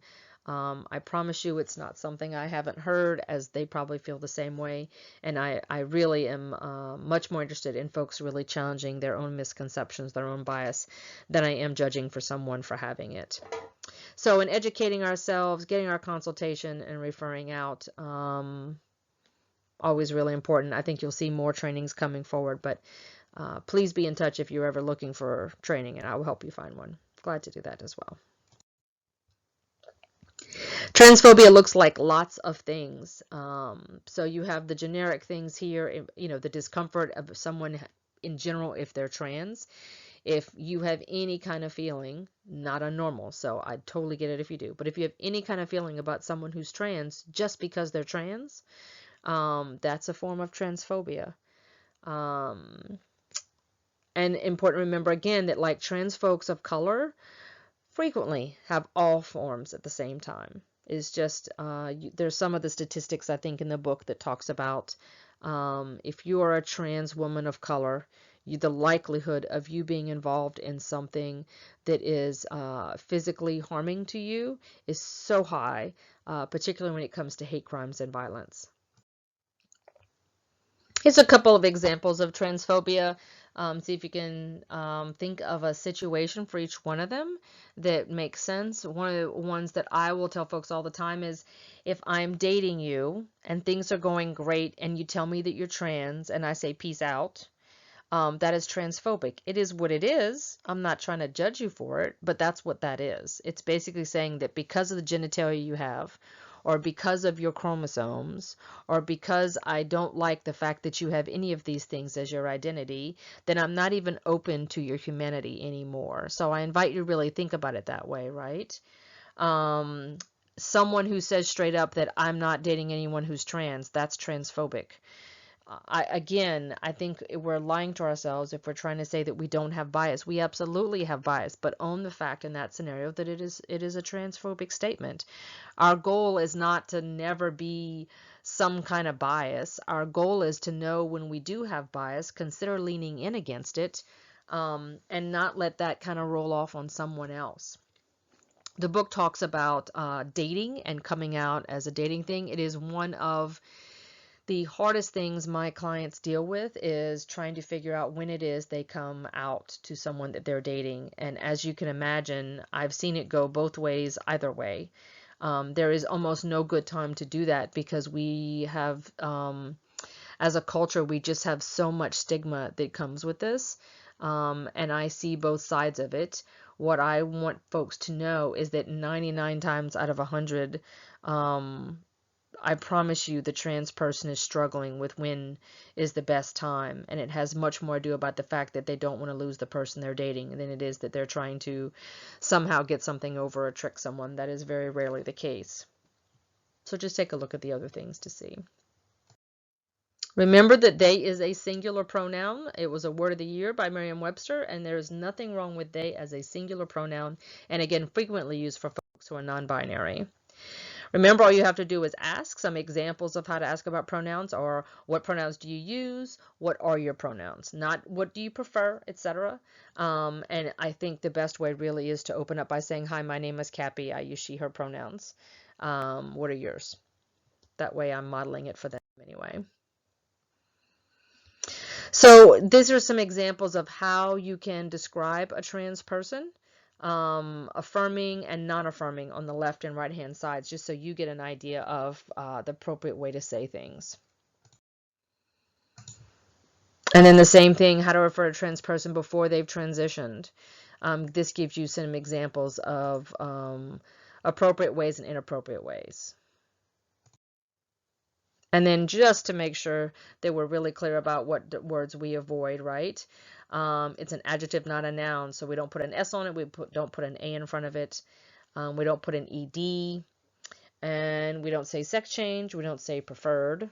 We try very hard not to out folks, both children and teenagers, when we're working with them. I don't know about y'all, but I always have a clause with my families that anything their child says in therapy stays in therapy unless I'm concerned about their safety. In which case I would accompany the child to talk to their parent about that subject matter, whatever that is, and my client would know very well that that's what we're going to talk to their parent about. Otherwise, I have both of them agree that whatever is said in my session stays in the session so that the child is willing to trust me. And then misgendering, again, we want to make our amends and move on. So how to be an ally for the trans community. So things we want to do is to get to know the person, educate ourselves about them. And then you can see that even when this graphic was created, they used to say use your preferred pronouns. And we don't say that. We say use my pronouns. We don't say preferred anymore. So just gives you an idea of just how out of date things can get quickly. So, and learn my real name. So real name being the name that is the name that they chose, not the name that they were given at birth. Again, that can be really tricky with families who have names that are very important to them or the rest of the family, and so those are things we have to navigate. What we don't want to do is out them as a trans person without permission, whether that be with family, with other people, with people we're standing around, etc. Ask what my name was before, make assumptions about my sexual orientation, or ask me about my genitals. We never want to ask about someone's genitals. I know it sounds like you would never do that, but it's really quite easy to say, have you had your surgery yet? Have you had a surgery yet? Etc. Those are just kind of veiled ways of asking for what's between your legs or underneath your shirt. And in terms of sexual orientation, if I haven't said it before, sometimes orientation remains the same pre and post coming out as trans, and sometimes it doesn't. There are lots of different ways that sometimes can change. We do not have scientific evidence on that yet, so I usually leave that alone, and I will ask folks at some point in time. But just so you know, I can be assigned female at birth and dated females my entire life. And I can come out as trans and transition one way or another, and I may continue to see women, which would then make me heterosexual to an outside observer, or I can still see, or I can change and decide that I want to see men, which would then make me a gay male. And again, we have to remember the difference between identity and behavior, and that also changes. So some folks will tell you that their inclination for who they're drawn to sexually changes after transition, and some folks do not claim that. So we do not have the science or the research behind that yet.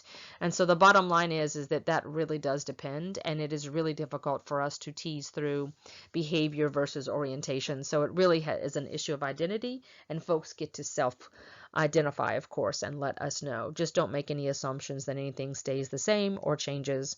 That is really difficult for parents to understand with their children. And so you just have to kind of explain to them that orientation and gender are two separate silos that sometimes intersect and sometimes do not, but they don't necessarily, neither one of them are fluid. I mean, both of them are fluid, neither one of them are static.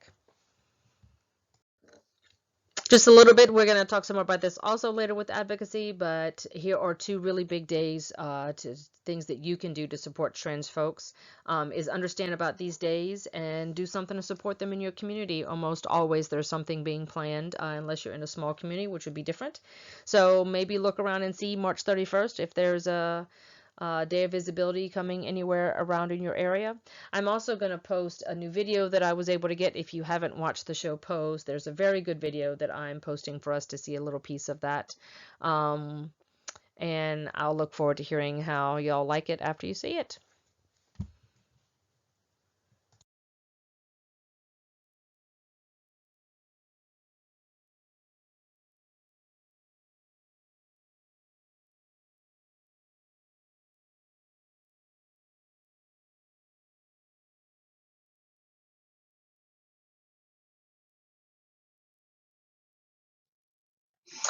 So most of you are probably familiar with these letters, but we'll go over them just to be sure. We'll have a little bit more detail on them a little bit later, but it's lesbian, gay, bisexual, transgender, queer, questioning, intersex, agender, asexual, and 2S is two-spirit, which is from indigenous peoples. The Native American culture has included two-spirit folks for many years in their culture, and our closest in American culture would be someone who is trans. Again, we'll talk a little bit more about that later. So just an FYI, most of you are probably familiar with the pride flag. Here is the most recent pride flag. You can choose between the two. Progress, a pride flag reboot is just an FYI. Those words would not be included, obviously, on that flag. But both of these rainbow flags are acceptable now and gaining popularity. You'll see black and brown added for our black and brown siblings. And then you'll see the white, pink, and blue, which is in the top corner of the left corner of the top flag, which is for our trans folks. So they're a little bit more inclusive and they are gaining popularity, so you're more likely to see them. So you're probably going to hear this. This is gender and sexual minorities is used very often in social work, in psychology, in public health. It is basically an umbrella term for any group whose sexual identity, orientation, or practices differ from the majority.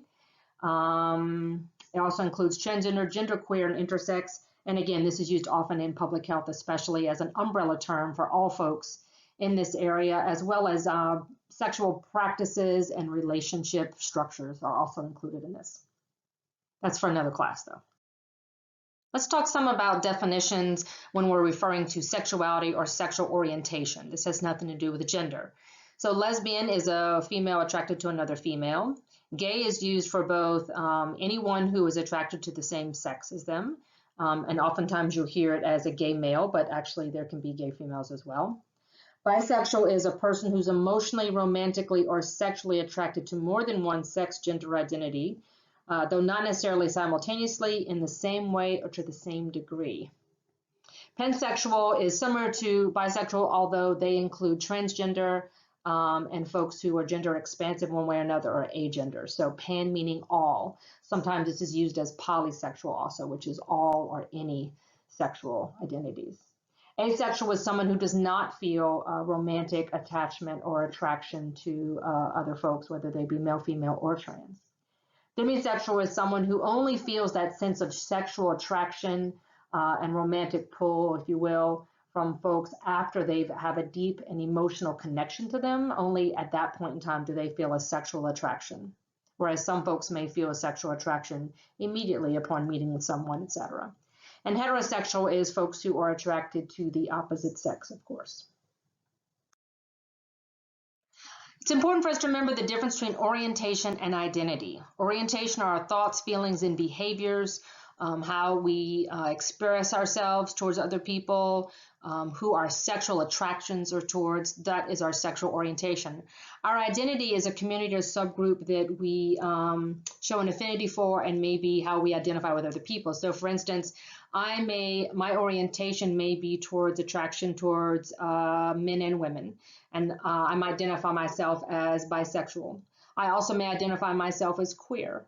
So those terms and how we identify in different communities can change over time. Those definitions change, and it is a very personal choice on how I identify, whereas sexual orientation is usually my thoughts, feelings, and behaviors that are ascribed to me before I even would know what identity or subgroup I would want to be a part of.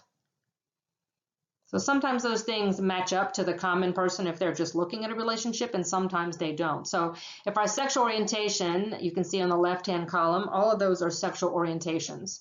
Identities are on the middle aisle that you see right there. So some things are straight, right? Heterosexual is my orientation, straight would be my identity, or heterosexual would be my identity, and it comes in different subgroups underneath them. And then you'll see that there are monosexual, right? So, which is the far right-hand side, people who are attracted to only one gender or sex, if you. Most of you are probably familiar at this point in time with Alfred Kinsey and the Kinsey scale. This came about in the 1940s. It was one of the first times people began to look at sexual attraction, orientation, and identity as something besides just straight or gay. And for that purpose, it was very helpful at the time. There are some limitations to it, of course. It doesn't account for asexuality. There's a place on the actual scale and questions where you can place no socio-sexual contacts or reactions, but doesn't account for someone who's had sexual relationships but still finds himself as asexual in terms of not being attracted. I can have sexual activity and still not feel attraction technically. It also assumes that gender is binary. So anyone who isn't exclusively masculine or exclusively feminine, how would I decide whether or not my attraction was towards same sex or opposite sex? If I identify as non-binary, for instance, it doesn't really account for me on that scale. It also reduces bisexuality to a point between being gay and straight. So it would say, according to the questions, when interest in a person of one gender increases, then the interest in the person of the other decreases, as if they were two competing feelings and not experiences that are independent. And we know now that that is not the case. And so we don't like being cornered, if you will, into those two kind of sides. So the basic gist of Kinsey scale is that it is a little bit too binary on orientation as well as on gender. It doesn't account for the nuances in that. We don't have an appropriate replacement for it at this point in time, but in the 1940s, this was really very revolutionary and helpful to folks for expanding their knowledge and appreciation of nuances for gender, or for orientation, not for gender. Now we're starting to have a little bit more nuance with gender. So one thing to think about for yourself, and you can probably find the questions online if you want, is where would you put yourself on the Kinsey continuum? To just be thinking about who do you spend time with, who are you sexually attracted to, who do you actually have relationships with, who are you sexually active with, who do you enjoy any kind of touch with. All of those things would be taken into account in the original questionnaire. So just give a little thought to if you like. We're going to talk a little bit about gender. I encourage you to take a look at the terminology sheet that is located on the module. It's going to have terminology with sexuality, orientation, some other slang terms that you will probably hear at some point in time. I don't think that you have to have these memorized. They're certainly not all going to be in some of the work that we do together. However, I do think there's value in taking a look at them, because I do not want the first time you hear one of those terms to be when you're with a client. Not that you can't not know something, but I would rather you have some general kind of working knowledge.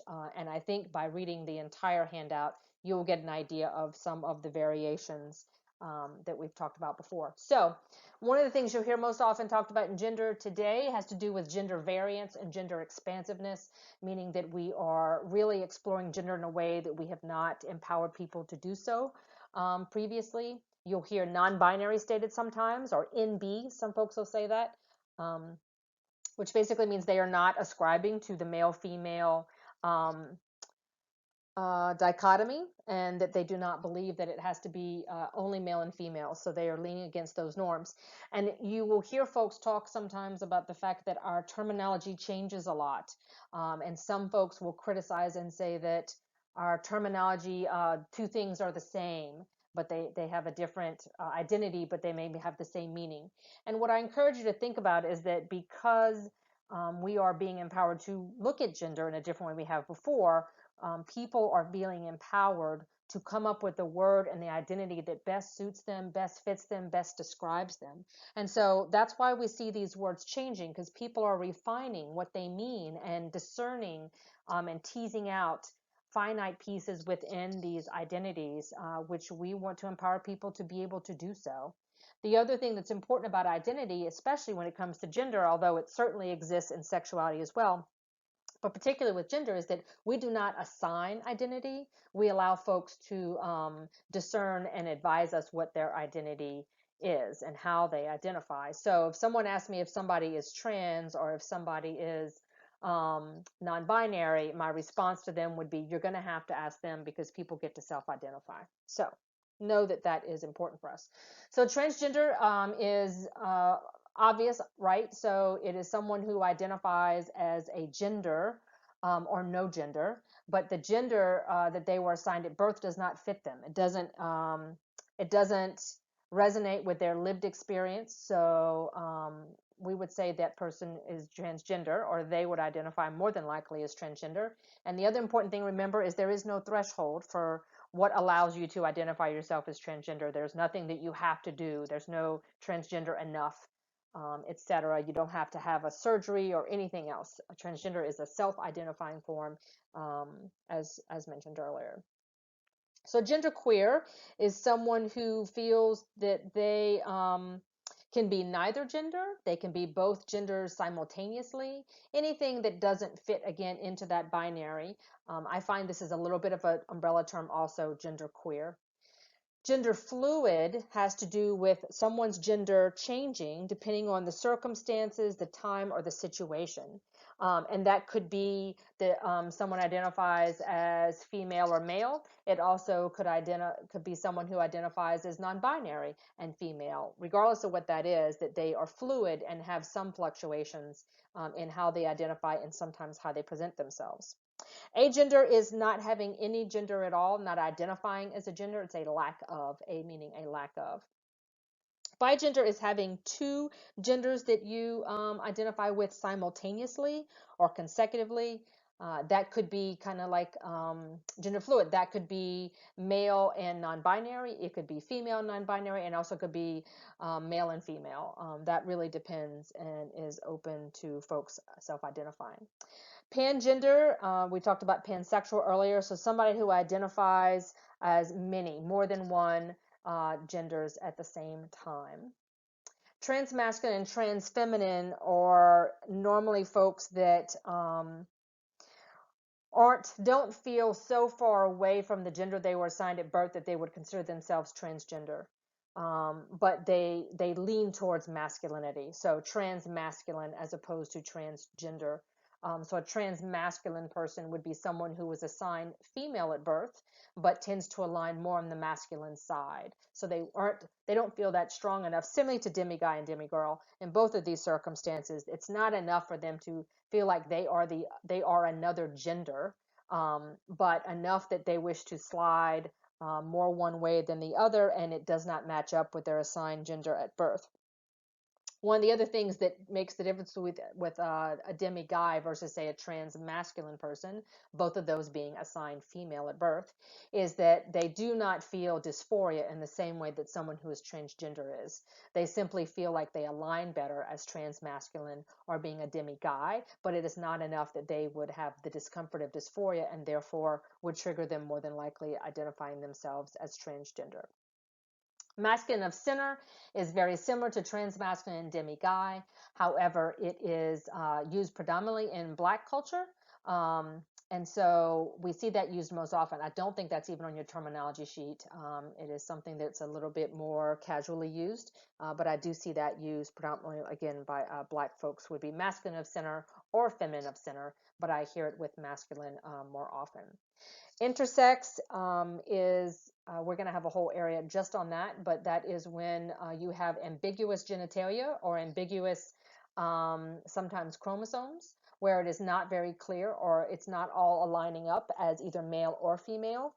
Sometimes that means you have both genitalia. Sometimes it means that it's just ambiguous and they can't tell. So for instance, there is actually a measurement that they use on infants to decide whether or not the penis is large enough to consider it to be a true penis. And if it doesn't meet that, then some doctors will want to remove what's there as a penis and raise that child as a female, and do a surgery literally to create a vagina under the circumstances. So we used to say the word hermaphrodite. We no longer use that word. So if you hear it, just know that that is outdated and incorrect. Androgynous, again, is ambiguous. There have been some characters, I think, that are fairly common on TV that folks would consider androgynous, but we would probably say non-binary now would be the closest thing, but androgynous or androgyne has to do with being ambiguous, maybe having male and female, and someone not being able to tell on the outside, or folks who are not assigning themselves as male or female. Transsexual is predominantly, I see it used more often than not as a medical term. Some folks will use transsexual as their actual identity, but I usually see that used as someone who has had some type of surgery or some type of physical procedure that is actually altered a part of their body, etc. That's when I see it used more often. Other than that, technically, I assume that it is can also be used in the place of transgender. So transgender, transsexual, if you were to pull those apart, it would have to do with whether or not a surgery has happened. Again, but people get to self-identify however they wish. And you see the letters male to female, female to male, assigned male at birth, assigned female at birth. You'll see some additional acronyms that they use in the terminology sheet. So drag queen and drag queen, king and queen I have here. I want to raise up the idea that these are really performance based, and these are characters that are played for entertainment. They sometimes cross over and have gender implications as well. Sometimes somebody will be born assigned male at birth and may serve as a drag queen. But they may or may not consider themselves to actually be transgender. So we don't use those too often when it comes to gender because, again, it's really from the world of entertainment. Cisgender means that my lived experience aligns with my assigned gender at birth. I have a question mark because that is being leaned in on a little bit, because cisgender, by definition, some folks feel it says that cis would be the original and therefore trans would be the other. And so I think we are looking for and have yet to settle on a word that doesn't other folks for being assigned, the gender assigned being the same one that they as their lived experience. So cisgender basically means that someone is not transgender. And then cross-dressers, which we used to use the word transvestite, we no longer use that. And cross-dressing in most circumstances is utilized, certainly as a clinician, is utilized for somewhat more in practices and sexual practices. So that normally is a straight man who finds pleasure sexually when by dressing as a female. And again, oftentimes that is in heterosexual encounters. So I don't see it used. We used to use that, probably some folks used to use that as transgender, but we no longer use that. Cross-dressing is used as a sexual practice as opposed to a gender. Again, take a look at that sheet. You're going to have a lot more, and feel free to ask some questions in the forum if you want to know about any of the refinements that you find on that list. Gender binary is a concept that we need to be familiar with. It is what gender expansive folks right now are trying to raise awareness to the fact that it has become commonplace for us to assume that gender is either male or female, and that is a strict binary, and not acknowledging the fact that there is a spectrum there and that it does not have to be all male or female.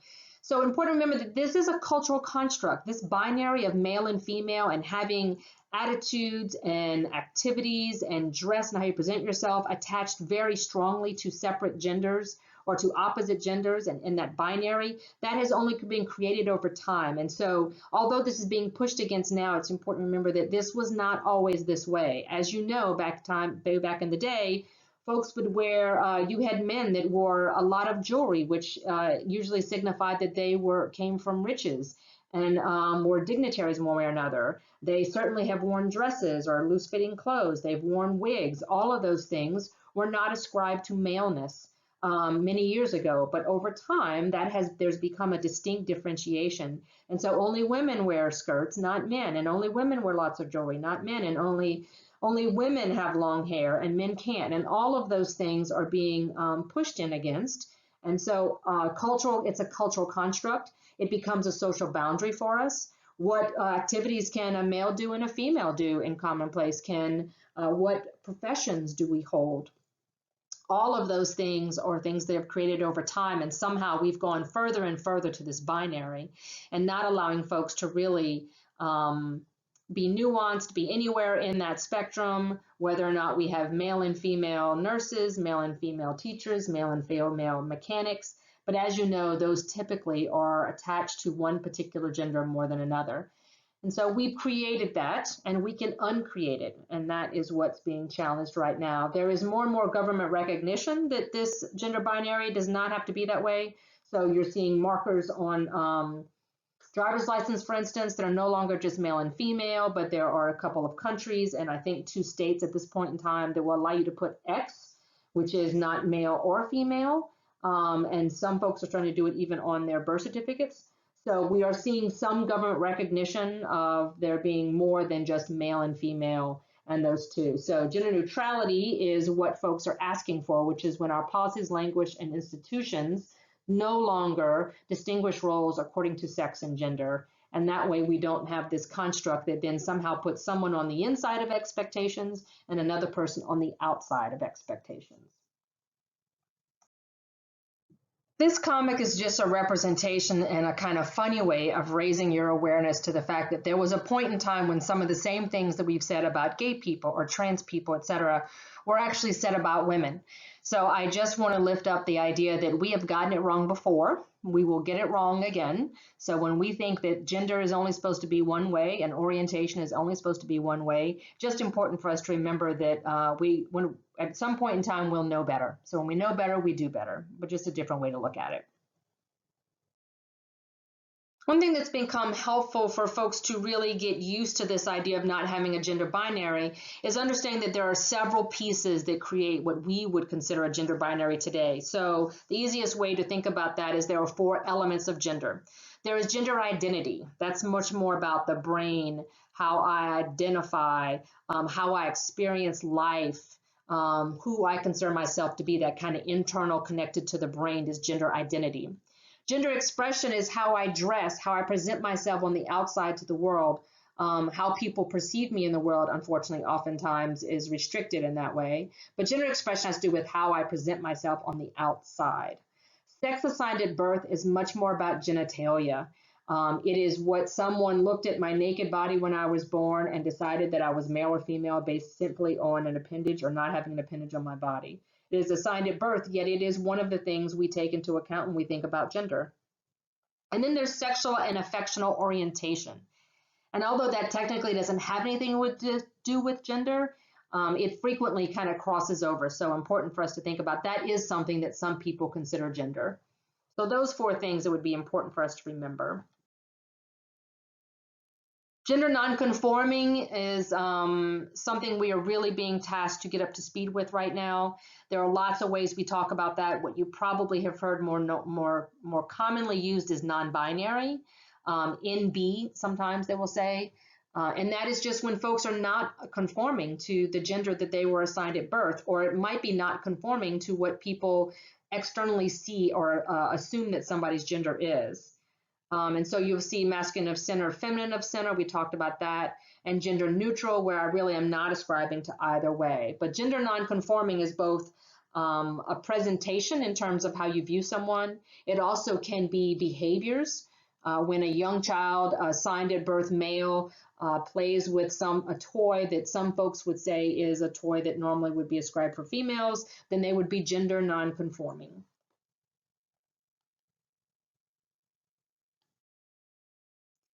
So the genderbread person is something you may have seen. I'm actually going to skip past this and go to the gender unicorn. And the reason why I say that is the genderbread person is more common right now. However, most folks are asking people to use the gender unicorn. There's a gender, everything imaginable, other kinds of animals, if you will. But the genderbread person was created by a straight cisgender person. And many folks believe that it was actually taken from a group of trans folks who actually had created it. So in an attempt to support the community from which they came and allow folks to self-identify, I prefer to use the gender unicorn. And the gist of this is kind of like we talked about. There's identity, expression, signed at birth, and then there's physically and emotionally attracted to. And that these are all scales that go up and down, right? With female on the left and male on the right, that can go either way. So for instance, gender identity, you see a sliding scale of how female I identify in my brain, or how male I identify in my brain is the second one. And the third one is there another gender that somehow, or do I just not even ascribe to gender whatsoever? And all 3 of those can slide one way or another on that scale.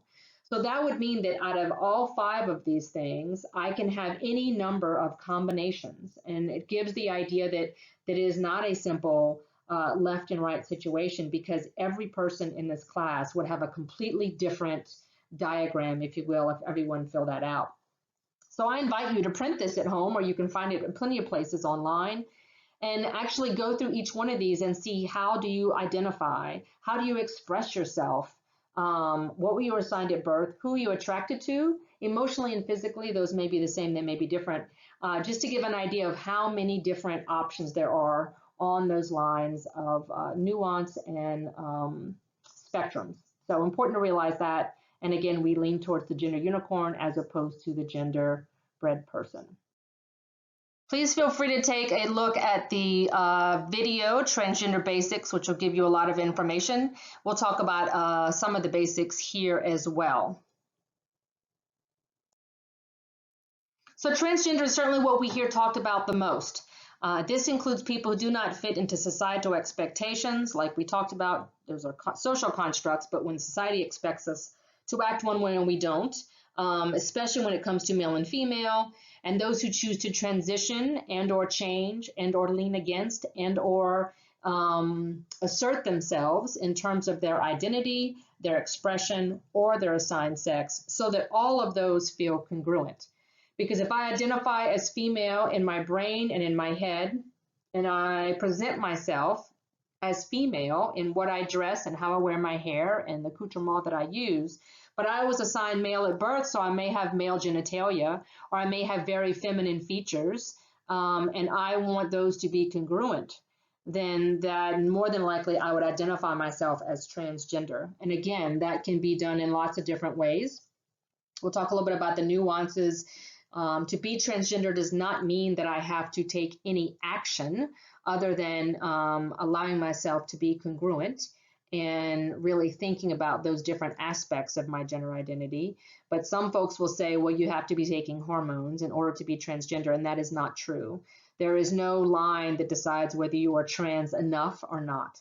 And important to remember that again, that is a self-identifying thing. But transgender is normally folks who do not ascribe to societal expectations. This is a graphic that gives you an idea of the umbrellas, right? We talked about that, gender nonconforming, and we talked about transgender. This is not my graphic, but created by someone else. But it just gives an idea of some of the many names and identities that folks use and how they fall under different umbrellas. And those being the transgender umbrella and the gender nonconforming umbrella. And again, I would invite you to think about gender nonconforming as an identity, but also as a behavior.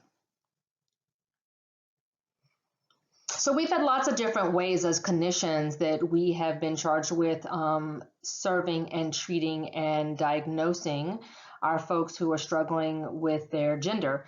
Historically, it has been medicalized and at times has been considered disorder.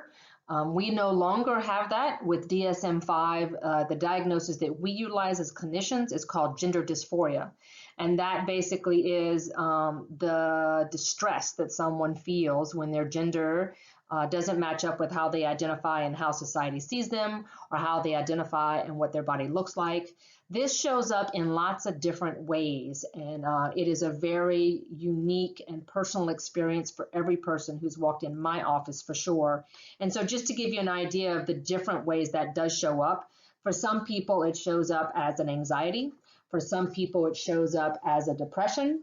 I've seen everything from a young child wanting to cut off his penis because they could not stand to see it or have it as an appendage on their body. I've seen the same thing for young assigned female at birth clients who have come in and feeling the same way about their breasts. It goes both ways. It also can come out as rage towards self frequently. So you will see lots of different ways that people cope with getting away from this distress. And it is by far one of the most endearing things I have for my clients is how difficult it is for them to deal with this gender dysphoria. And so it's anytime a person's experience of their sex and gender, how they were assigned at birth versus what people see them. So you will oftentimes hear this as people not liking a part of their body, not liking a way that their body acts, not liking the way their facial representation is. This comes in lots of different ways, but the important thing to know is that we have to ask folks, and the way I usually do it is, how do you experience gender dysphoria? And this is the actual way that we diagnose. And so the great news is that we no longer have this as a disease or anything else. We now just consider it a symptom. And what we do is we treat that symptom. Our job as clinicians and as social workers is to do whatever we can to help folks deal with their gender dysphoria.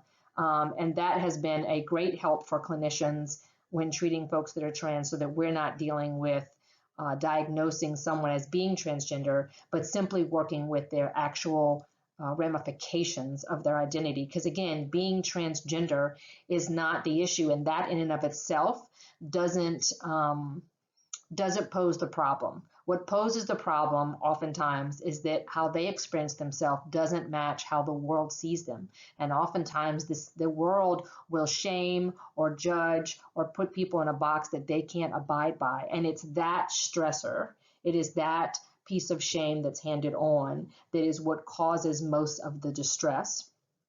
And sometimes it's an internal process where folks feel like they have to fit inside a box, and when they don't, that's an internalized distress. And that's how we see it come in different ways. The World Professional Association of Transgender Health has existed for quite a long time. If anyone thinks that gender variation and gender expansiveness or transgender is new, this is incorrect. This has existed for a long time. We've been aware of it just as long almost. So the first edition of these standards of care were printed in 1979. We are on the seventh edition, and we are waiting for the 8th edition that should come out. It's overdue already by about a year or two. But you need to go to the WPATH website and download these standards of care if you like in a PDF, which will give you everything you need to know as a clinician, as well as a lot of background information for what you need to know about dealing with folks who present as trans or as questioning to your practices or any other work that you're doing in a private agency, etc. You can also order it for $25 and have a hard copy with you. You may want to wait for ordering that hard copy for the new ones to come out. I have been very involved in WPATH for the last couple of years and am waiting my final certification as a gender therapist. They are in the process of finalizing the testing. So I should be among the first cohort to come out as a certified gender therapist by the World Professional Association of Transgender Health. But really important to know of this organization, they're always going to be the ones that come out with the newest standards of care. And this is what insurance companies and other organizations use to guide what is appropriate and ethical practice as clinicians, doctors, etc. And this ethically is what we are bound by in terms of how we treat folks who identify as trans or questioning.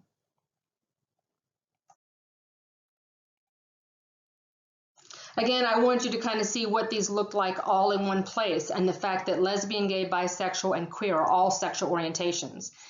Queer and transgender are both gender identities, but important to see that queer can be orientation or identity. And then all of those together, along with some other things, are considered sexual and gender minorities, just to see that. I want to show a slide where you can actually see all of these on the same page to get an idea of, we have orientation and identity on the left, and then gender on the right. And just so you can, again, see all these in the same place to see the difference. And then as we know, queer can actually cross over. We'll see that a little bit later. All in one place. So there are some terms we no longer use, which is not to say that some people will use them. But in general, from the community in which we serve, the LGBTQ community, these terms are to be avoided for all intents and purposes. So we no longer say homosexual, although you'll see it in almost all of our books, et cetera, right now.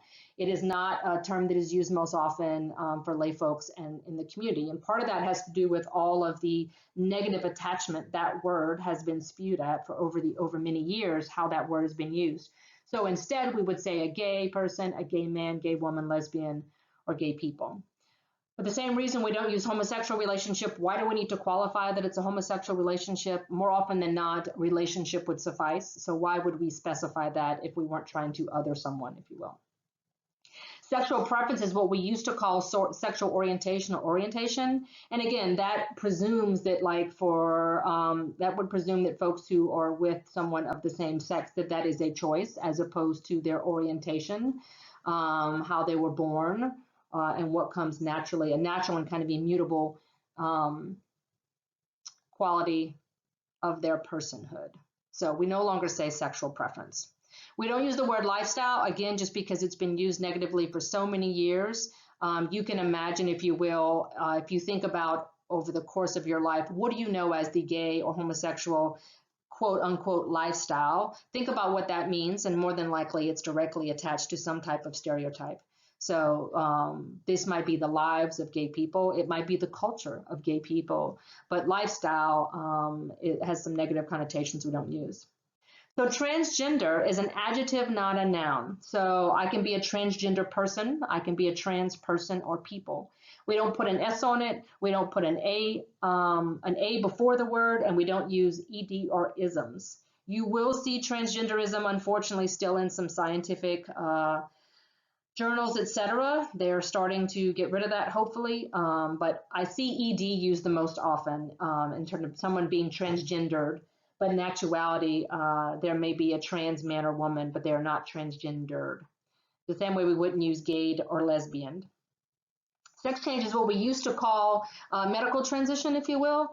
Some folks still use it, again, even within the community, but we choose not to use it as professionals. And we would say something more along the lines of a transition, a gender confirmation surgery, or a gender affirmation surgery. I've seen it used some other words as well, but this will at least keep you at a sticky point of using the word sex change. So we avoid all of these terms as professionals. Let's talk a little bit about intersex now. There are two types of intersex. There's congenital and environmental. Congenital is how you're born, and there's a medical condition. There are Klinefelter, which is XXY males. This causes infertility and smaller testicles. Hyperspadias, when the urethral opening is on the underside of the penis or perineum as opposed to the tip. There's vaginal agenesis, incomplete formation of the vagina. Androgen insensitivity syndrome. This is the inability to partially or fully use male sex hormones. And then there's congenital adrenal hyperplasia. Adrenal glands lack the enzyme to make hormones, so the body makes more androgen and can be masculinizing to infants assigned female at birth. Environmental has to do with injuries. If something has happened, for instance, particularly little, whether it be in birth or anything else, and parents or doctors could elect to raise their child opposite of what their chromosomes would be.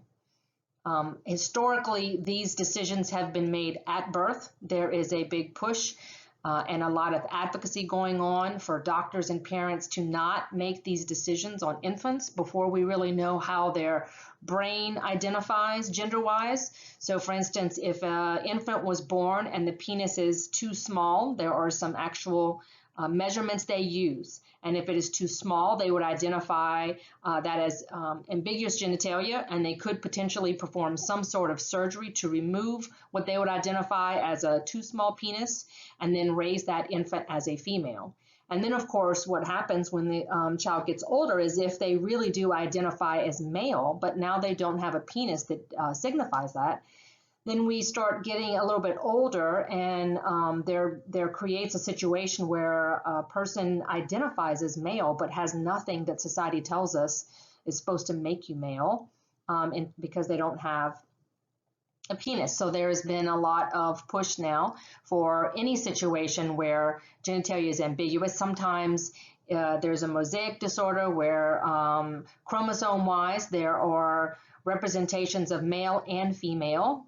And all of these things, how they present itself later on in life, just depends. And I don't think there's any way for us to know that when they're that small. So the advocacy and our role as clinicians is to help folks deal with and understand that kind of emerging identity and allow space for those children and infants and parents to deal with the anxiety that comes with waiting and understanding later on in life. And then there's environmental injuries when something happens, typically when children are small, or infants, if you will, and somehow genitalia has been damaged. So they may, in that particular case, also do some type of surgery that would have an incongruence with how the body physically looks and how the brain identifies. It's a great video afterwards with Pigeon, who has been a speaker at LSU before, and so I encourage you to watch that video, which gives you an idea of some of the nuances that come with intersex individuals.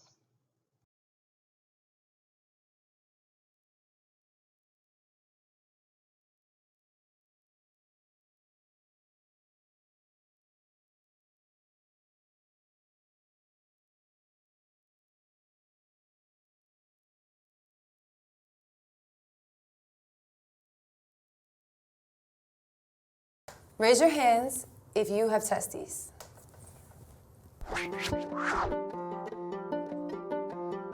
I'm Pigeon. I'm Alice. I'm Emily. I'm Cypher. And we are Intersexy. Intersex describes a person who doesn't fit the typical definition of male or female. I have XY chromosomes, but typical female genitalia. I'm a girl who has testes and XY chromosomes. I identify as a queer, gender nonconforming intersex person. I identify as a Black intersex man. Intersex is not new. It's been around since the beginning of human existence. I mean, there's probably even intersex dinosaurs, if you think about it. Transgender has to deal with your gender identity, whereas intersex has to deal with your biological characteristics. Often, intersex people get surgeries that they don't want, and transgender people have to fight for surgeries that they do want. They gave my mom the excuse that the internal testes were cancerous, that I would develop cancer. They didn't even come up with an excuse, basically, in terms of a health-related reason. They instead just said it was about the appearance. A lot of doctors are very uncomfortable with the idea that I have testes, and they're still trying to get them removed, but I'm perfectly healthy and there's nothing wrong with them. They did a surgery to remove my testes and told my parents to take me home and just raise me as a girl, and I didn't find out about it myself until I was 12. There aren't a lot of options, or medical providers don't explore other options.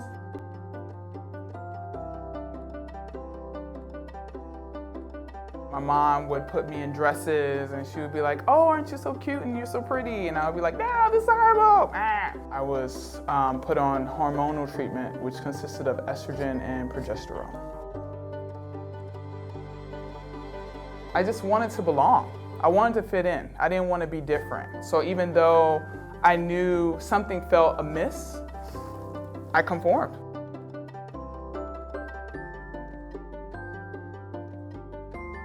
He was very condescending. He was like, "You intersex activists don't know what you're talking about." It's difficult for intersex people to find each other because from an early age we're told not to talk about our bodies. I did feel like I was the only one. My doctors always told me there was nobody else like me, and so it just perpetuates a vicious cycle of shame and stigma that we can't break out of. I would tell another intersex person that you are worthy, you are lovable. Your body is beautiful, you're beautiful. Intersex people don't need to be fixed. There's nothing wrong with them. I know you feel like you might not be able to get through this. I know you might have really dark thoughts, but I want you to know that meeting other intersex people and finding a community or a support group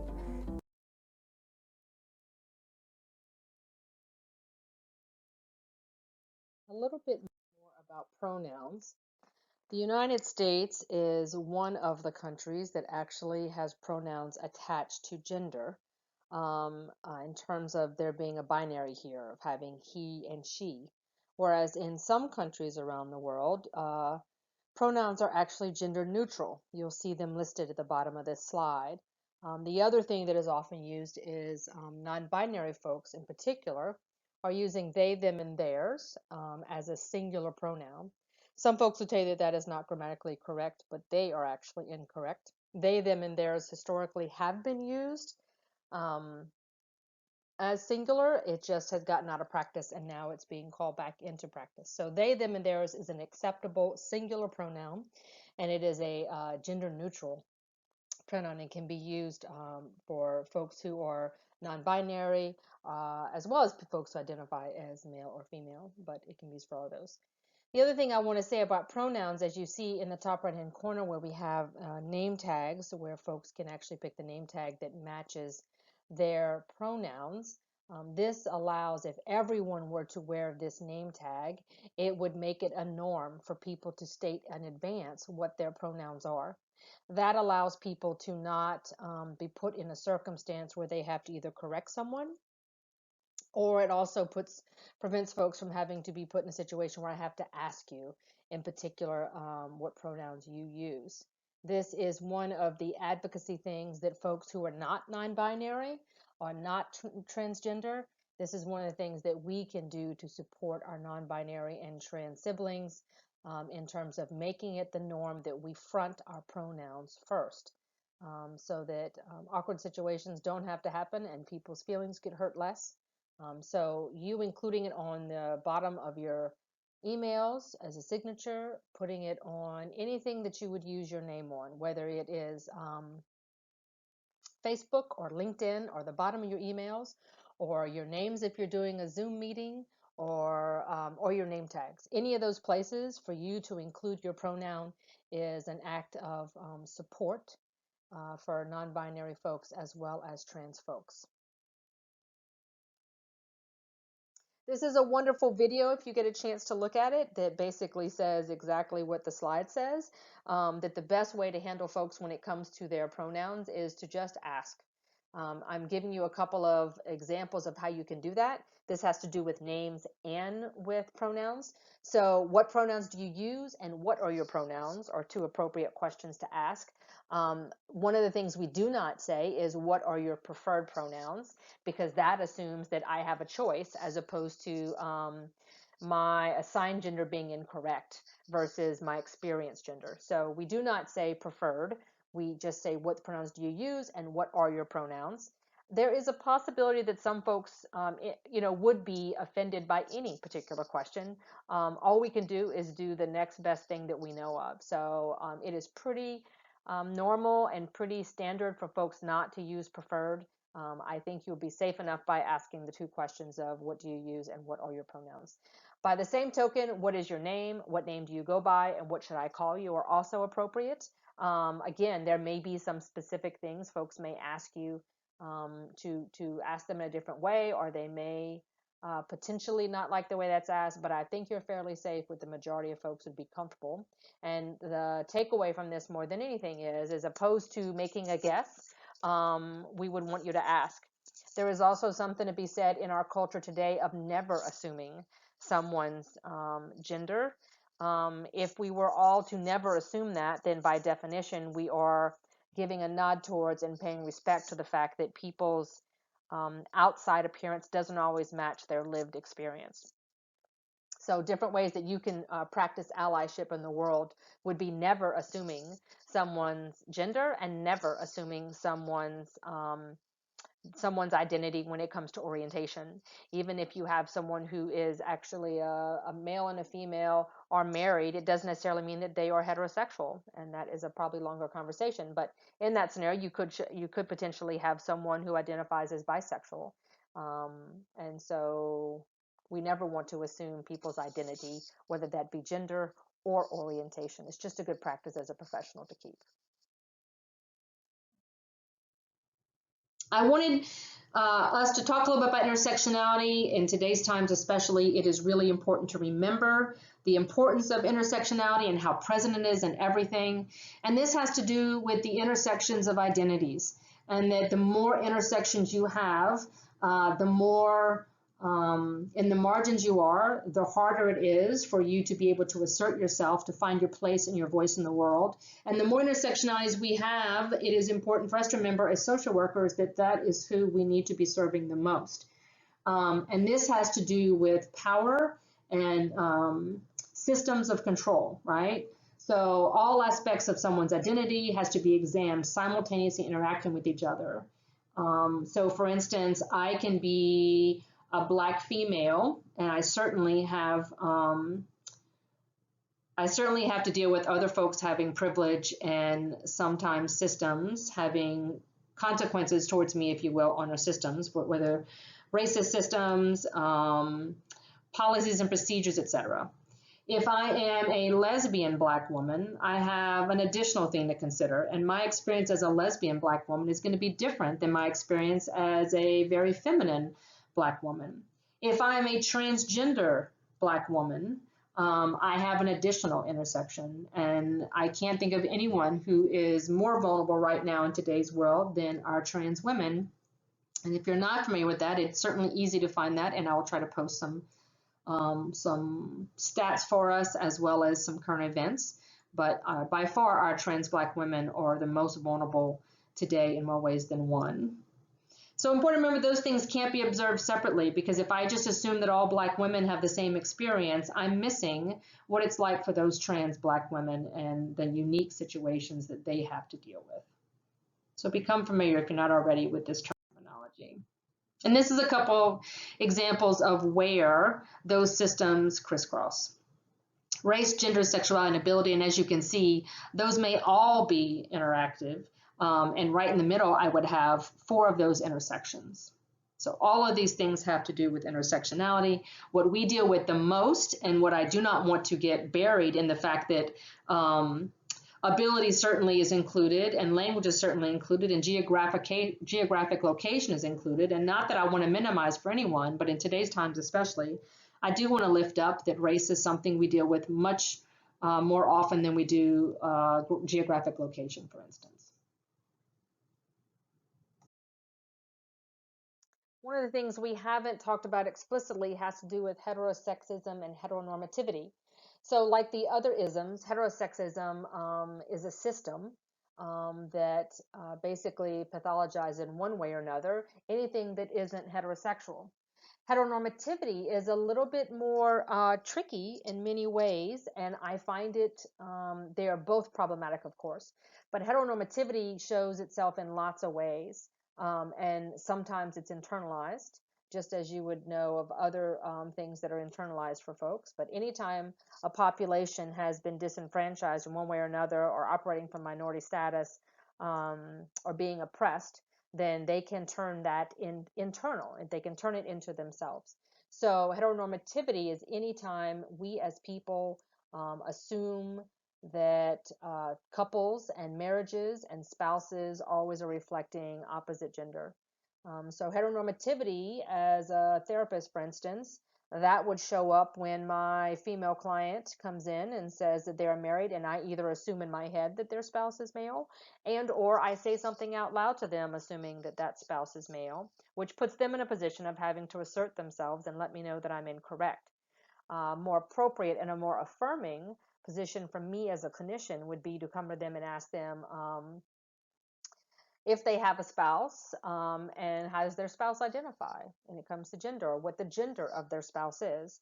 All of those things would be appropriate questions to ask, because I'm not assuming what the gender of that person is. And you will find a lot of folks feeling some sense of healing just in not having that assumption be made.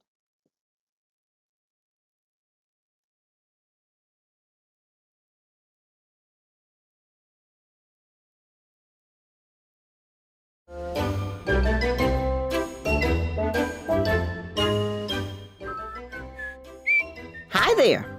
Who, me? Yeah, you seem like an average guy. Well, I love smoothies and drive a Prius, if that's what you mean. Exactly. Quick question. Have you ever thought how your life might be different if you were gay? Not really. I guess it would be a little harder. Wait, was that homophobic? Oh God, I'm really sorry. This is a safe space, Carl. My name is Mark. Whatever. You're right, though. Being gay has its challenges, but it hasn't always been like this. Like the Greeks? Absolutely. The earliest evidence of gay relationships is from ancient Greece, although that was mostly about older and younger men. Did you know Socrates was in the closet? I didn't. I also didn't know they had closets back then. When did all the crazy homophobia start? Homophobia seemed to start in the church during the High Middle Ages. Whoa. And in the Renaissance, it got even worse. What happened? Well, if you were outed, let's just say it would have been bad. Ah! There were still plenty of brave people who revolted. On August 31st, 1512, A group of young aristocrats living in Florence staged what many consider history's first gay rights demonstration. But that didn't stop homophobia from migrating to colonial America. In 1776, being gay in any of the Puritan colonies was not allowed. Jeez. So when did things start to change for the better? It wasn't until the 20th century that we started to see progress. Gay bars were popping up in major cities, but were frequently raided by the police because being gay was still illegal in every state except Illinois. Go Bears! Exactly. One of these bars was the popular Stonewall Inn in New York City. On the morning of June 28, 1969, which also happened to be the day of Judy Garland's funeral, the patrons of the Stonewall Inn decided they weren't going to take it. Hell yeah. A black transgender woman named Marsha P. Johnson is credited with leading the uprising that started the modern gay rights movement and putting the T in LGBT. Now, every November, the T's and their supporters recognize Transgender Awareness Week. This is great. It seems like things were going pretty well. For a while. A while? What happened next? Well, in the early 80s, the world was hit by the AIDS epidemic, and the gay community was hit hardest. AIDS became known as a gay disease. In fact, it was originally called GRID, which means gay-related immune deficiency. No way. It's true. Many people think that the government didn't act quickly enough because it was considered a gay disease. So the LGBTQ community had to fight it themselves. So how did they fight it? They got organized. Activist groups like ACT UP, the Gay Men's Health Crisis, Lesbian AIDS Project, and the Names Project emerged and refused to be ignored. This newly empowered gay community had one goal. What was that? To come out. They thought the problem with homophobia was that people didn't know other people who were gay. And if more people came out, they would be seen for who they are and not just as a stereotype. Convincing people to come out was still a tough task, but things got easier in 1997 when Ellen appeared on the cover of Time magazine and told the world, "Yep, I'm gay." After that, more and more gay people started appearing in TV and movies, helping millions feel more confident to love who they want. Wow, what a journey. I'm kind of digging myself as a gay person. Slow down. We're not done just yet. But we've come so far. Can we just celebrate for a minute? No time for that, Carl. We still have a lot of laws to change. Oh, yeah, that's right. Being gay was more accepted, but there were still a lot of rights that gay people didn't have. However, they did have something they didn't have before. What? Allies. Yeah, in 2003, Massachusetts became the first state to legalize marriage equality. And 12 years later, it was legal in all 50 states, much in thanks to a majority of Americans who supported it. So as a gay person living in 2019, how would you feel?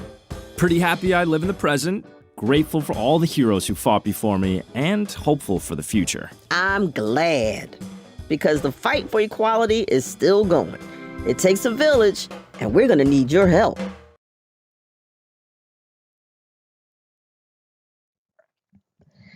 In these slides, we're going to go over identity development, in particular, one of the models used for lesbian, gay, and bisexual folks most often, a little bit of information on coming out and intersectionality. This is, of course, covered in other areas too, but these are the general slides to go with your book for these particular topics. Over the years, plenty of folks have come up with their own ideas, both scientific and otherwise, of why folks and orientations develop the way they do. And why folks are gay or lesbian or trans or bisexual. So I want to go over a couple of the myths that you're likely to hear about if you haven't already. So the first one is called the myth of choice. And sometimes when we talk about choice, we're talking about nature versus nurture. Or if you have a sociology background, you would hear it as essentialism versus social constructionism. The nature side of the argument says that people are born with their sexual orientation predetermined. The nurture side says that one's sexual orientation is shaped by the environment and the upbringing. When we talk about nature or the biological side, we could be talking about anything from genes and chromosomes to hormones to structural anomalies. In the environment, we could be talking about society at large or one's family or even a more microenvironment, which is that of the fetal environment. What the literature does tell us now is that it is probably a combination of both biology and environment at work. With sexual rotation, that is, that one may be biologically predisposed predisposed to a particular sexual orientation and then is then environmentally influenced. The second myth I want to go over with you is that of morality. So morals or morality is a constructed term. That is, that it doesn't exist in nature. It's just a human phenomena, and it's purely subjective. We created morality and morals as humans. So that is when, what this myth, if you will, is one would say anything other than heterosexuality is immoral. That's a belief. It's not an absolute. It's not a reality. Something that exists in nature is just not possibly a belief or an opinion. It is what it is. And we'll have some videos a little bit later that talk a little bit about that in terms of some of the scientific research they're coming up with, and then some of the challenges to that as well. Another myth I want to go over is the myth of sexual abuse and how that affects sexual orientation. Some people believe that homosexuality or bisexuality is caused by childhood experiences of sexual abuse. For example, if someone is sexually abused as a child and therefore grows up to distrust that gender, so in that scenario we'd be talking about cross-gender abuse, then the abuse of a little girl by a man or abuse of a little boy by a woman, therefore turning them against that gender, or by the same token, someone is abused by someone of the same gender, and when the survivor grows up, he or she would say that they are attracted to the gender of the perpetrator, because maybe someone would say that that's how they learn to love or how to form relationships.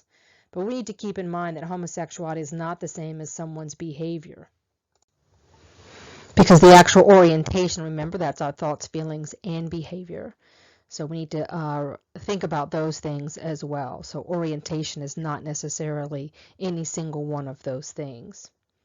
One question you may want to think about is, can you think of other myths that you've heard over the course of your life? I'd be happy if you would be willing to share those in the forum, or just think about them, or you may have an opportunity to share one in one of our upcoming essays as well. But be curious to know if you have any as well.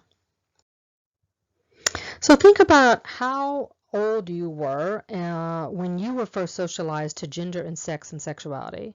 What were some of your family of origin norms around those issues, and what ages actually went with those norms? You remember that we talked about Kinsey. We do that several times throughout the course. We're going to return to him again. He had two seminal works, 1948 and then 1953. I'm including a copy of his 1 to 6 scale on the slide as well. So again, you remember that he had the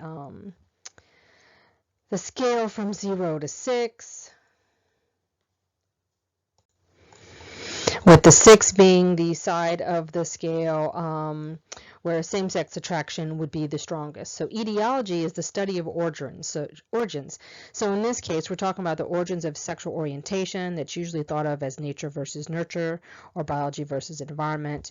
It can also be thought of in sociological terms as essentialism and social constructionism, as we talked about earlier. One of the most instructive things we've had actually in science to really go by is a series of studies and scientific research that was done on twins. So Bailey and Pollard, one of the most well-known studies, were well-known for their twin studies. They did identical monozygotic and fraternal dizygotic twins, where one or both twins was gay, and what they found was that 52% of cases of identical twins when both twins were gay. However, among fraternal twins, when one twin was gay, the other twin was gay only 22% of the time, in contrast with non-twin siblings, where one was gay and the other one was gay only 9.2% of the time. So 52% of the time, both identical twins are gay, and 22% of the time, when they're fraternal, were they both gay. It's another example of the genetics do definitely play some sort of role in linking and determining sexual orientation, but because it's not 100%, it only plays part of a role in that determination. So we would say it explains 52% of the variance, but that means 48% is not explained. And so something else must be impacting those outcomes as well, and that's where environment comes in, among other things. So take a look. There's a video on Moodle that gives some more information about this, and you certainly can find that study pretty easy. The book talks briefly about identity development models. It doesn't go into much detail, so I'm going to tell you a little bit about Vivian Cass, which is the most well-known development model specifically for lesbian, gay, and bisexual folks. We'll talk about a different model for those who identify as trans. There are many issues that come with this as well. Back when this came out in 1979, of course, we didn't really have a concept, or not a widespread concept idea of gender, for instance, not being binary. So in terms of attraction, that presumes that there is a male and a female end of the spectrum only, and doesn't really allot for anything else. And it also comes from a place of things being in a linear pattern, if you will. So there are many other ways that folks are thinking about identity development, some that aren't linear and some that aren't really based on the binary system. But this is by far the most well-known. So a couple of different stages, we'll just go through them one by one. So everyone, as you know, is assumed to be heterosexual when you're born. So that technically would be the first stage, would just be birth and whatever is handed to you, if you will. So folks are presumed heterosexual from birth. So the first stage then is a realization that one has the same sex thoughts or feelings or behaviors. That would be identity confusion, right? So you're having attraction, thoughts, behaviors, fantasies about someone of the same sex, which is now against what you have been taught is the only option. So that will instantaneously cause some confusion, especially if you've never heard of any other option. That's followed by identity comparison, where one recognizes oneself as different from heterosexuals, and alienation may follow. Identity tolerance stage is when folks will seek other lesbian and gay bisexual folks to lessen that alienation. Interactions may enhance one's sense of identity or further stigmatize. Depends on how those interactions are handled and who exactly it is that they actually connect with, so that they're no longer alienated. Identity acceptance is when one achieves a positive sense of self and may begin to disclose to others. Identity pride is the next stage. There's a strong sense of pride around that time. Sometimes that's paired with anger towards the dominant culture, and that pride may be at the expense of the heterosexual community. There may be an alienation there in terms of against dominant culture. This is very much seen, for instance, a lot of folks will see this in gay pride marches, right? It's kind of built on the idea of pride and starting to really think about things and galvanize within your community of acceptance. And then the last stage would be synthesis. So that's where the individual integrated sexual identity has just one part of his or her larger self. If anger still remains, that would be channeled doing things like activism or pushing for policy changes, etc. There would be within that integration would come with really operationalizing whatever it is energy they have towards wanting to be for the better good for their community. So that also comes with that synthesis. If you think about some of the folks you may know in your family or yourself or close friends to you, if you think back to, can you notice when they were in different stages? Could you ask them, is this how they experienced it? Is it how we experienced it for you? Where are you on the scale now in terms of that process? And this is one of the things we talked about in terms of what is challenging about this is this assumes that this happens in this order, right? 1, 2, 3, 4, 5, 6. That when in actuality, kind of like grief and other things, we know that stages sometimes aren't linear. Sometimes you kind of come and go, so you can go in and out of these stages. So many of the new models that are coming out are not assuming that there's a linear pattern, and once you're finished a stage, you're done. You actually might go in and out of different stages or levels. Lots of different ways to think of it, but this is by far one of the most frequently known and cited. So important that you know this. When we think about practicing with folks who identify as LGBTQ, we also have to remember there is diversity within diversity. Individuals who carry more than one distinct identity are often dealing with their sexual identity as well as gender identity, but also other things too, including race, etc., which is probably the ones that we see the most often, socioeconomic status. There's many of those things. So as you know, Kimberly Crenshaw created the concept of intersectionality, knowing full well that we cannot tease these individual pieces of ourself apart. If I am female and black, I'm going to experience the world differently than if I'm female and white. And if I'm female, black, and trans, I'm going to experience that also different. So we cannot tease those apart. It makes for unique experiences, and we can't pretend that folks who are any orientation, gender, etc., have one monolithic experience. That's just not the case. So Kimberly Crenshaw coined the term. We're made up of several identities. They intersect to create people we are. In thinking about guidelines for practice, we have to remember that individuals are in the earlier stages of identity development, regardless of which of their identities we're speaking about. Perhaps they haven't yet arrived at acceptance or at a higher risk of things like substance use, depression, and suicide, depending on where they are on each of those identity development models. Oftentimes, positive role models can certainly help. Having a good clinician who understands and is able to assist them in navigating these waters is also helpful. Those later stages are also more likely to disclose, and it's important to remember that we have to honor their self-determination around disclosure. Clients get to decide when it is that they are ready to disclose, both to family and friends. We'll talk about that a little bit more in coming out, but we really have to honor their space, and we also have to do what we can to help them navigate those intersections and how each one of those interplay with the processes of the individual identity development, if you will. Social workers are also going to have to educate people. There is probably an assumption that most LGBTQ people aren't even going to know as much as y'all do as clinicians one day, once you're out in practice. Certainly until we have LGBTQ history in schools, they are not going to be aware of history.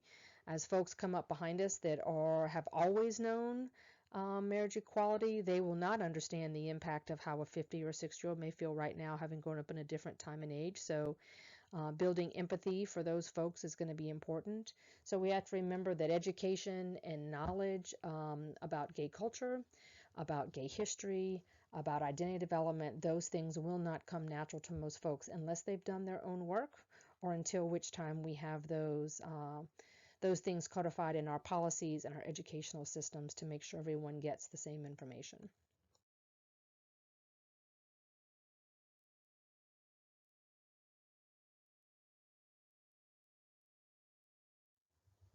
So let's talk about coming out. At some point, anywhere in those 6 stages of CASA's development model, folks may decide to come out. Imagine a world where presumed heterosexuality is a thing of the past, and coming out is a universal phenomena that everyone has to do, all sexual orientations at some point in time, a coming of age, if you will, where folks have to declare who it is that they wish to partner with or who they're attracted to, or both, or either or neither of those things. Imagine a world where that was everyone's rite of passage. Because that's not the case currently, right? So everyone is assumed to be heterosexual, and of the gender that they were assigned at birth based on the genitalia that's observed at first glance, if you will, by the surgeon or the midwife or the GYN OB that delivers your baby, right? As of right now, those things are just assumed unless someone changes the narrative or lets their family know it's otherwise. So that is a constant energy that is required to kind of push back on that. You're pushing against the norm from the get-go, since there's an assumption of who you are and who you like and what you're going to do with your life. There are benefits and costs of coming out, which would likely have to process with the client at some point in time when you're working with folks. It's going to be different for everyone, but there are some basic things that we can expect. So some of the benefits of coming out is there's an increased visibility. You can be part of the LGBT community once you come out. Again, there's different levels of coming out. So there's coming out to yourself and to your friends, and there's coming out to your family, and each of those are kind of different levels. But you certainly can't be part of the LGBTQ community until you're able to at least acknowledge it to yourself and to other folks who would join you in that community. It also promotes interpersonal honesty and positive self-image. It's easier to be honest with people about you in general if there's a part of you that you're not trying to hide. So you can actually be who you are all the time, and that really helps with your positive self-image. It's really hard for me to like myself if no one really knows who I am. Those things are hard to be congruent with inside and outside. So when you feel good enough about yourself in that scenario, it helps you not have to hide, and that helps avoid some of the damage that's associated with secrecy and hiding when you're living in the closet. It's also exhausting to have to hide all the time, to not tell people, to make sure that you're not using the wrong pronouns when you're talking to folks around the water cooler on Monday morning. If you're trying to defend or delay things with your family so that they're not asking who you're dating or why you're not bringing someone home, there's a lot of vigilance that's required when you have to alter what comes out of your mouth based on what folks do and don't know about you. So it really does promote a sense of incongruence between your interior life and your exterior life, and that is exhausting to support, and really does block you from receiving some of the joyful things in life.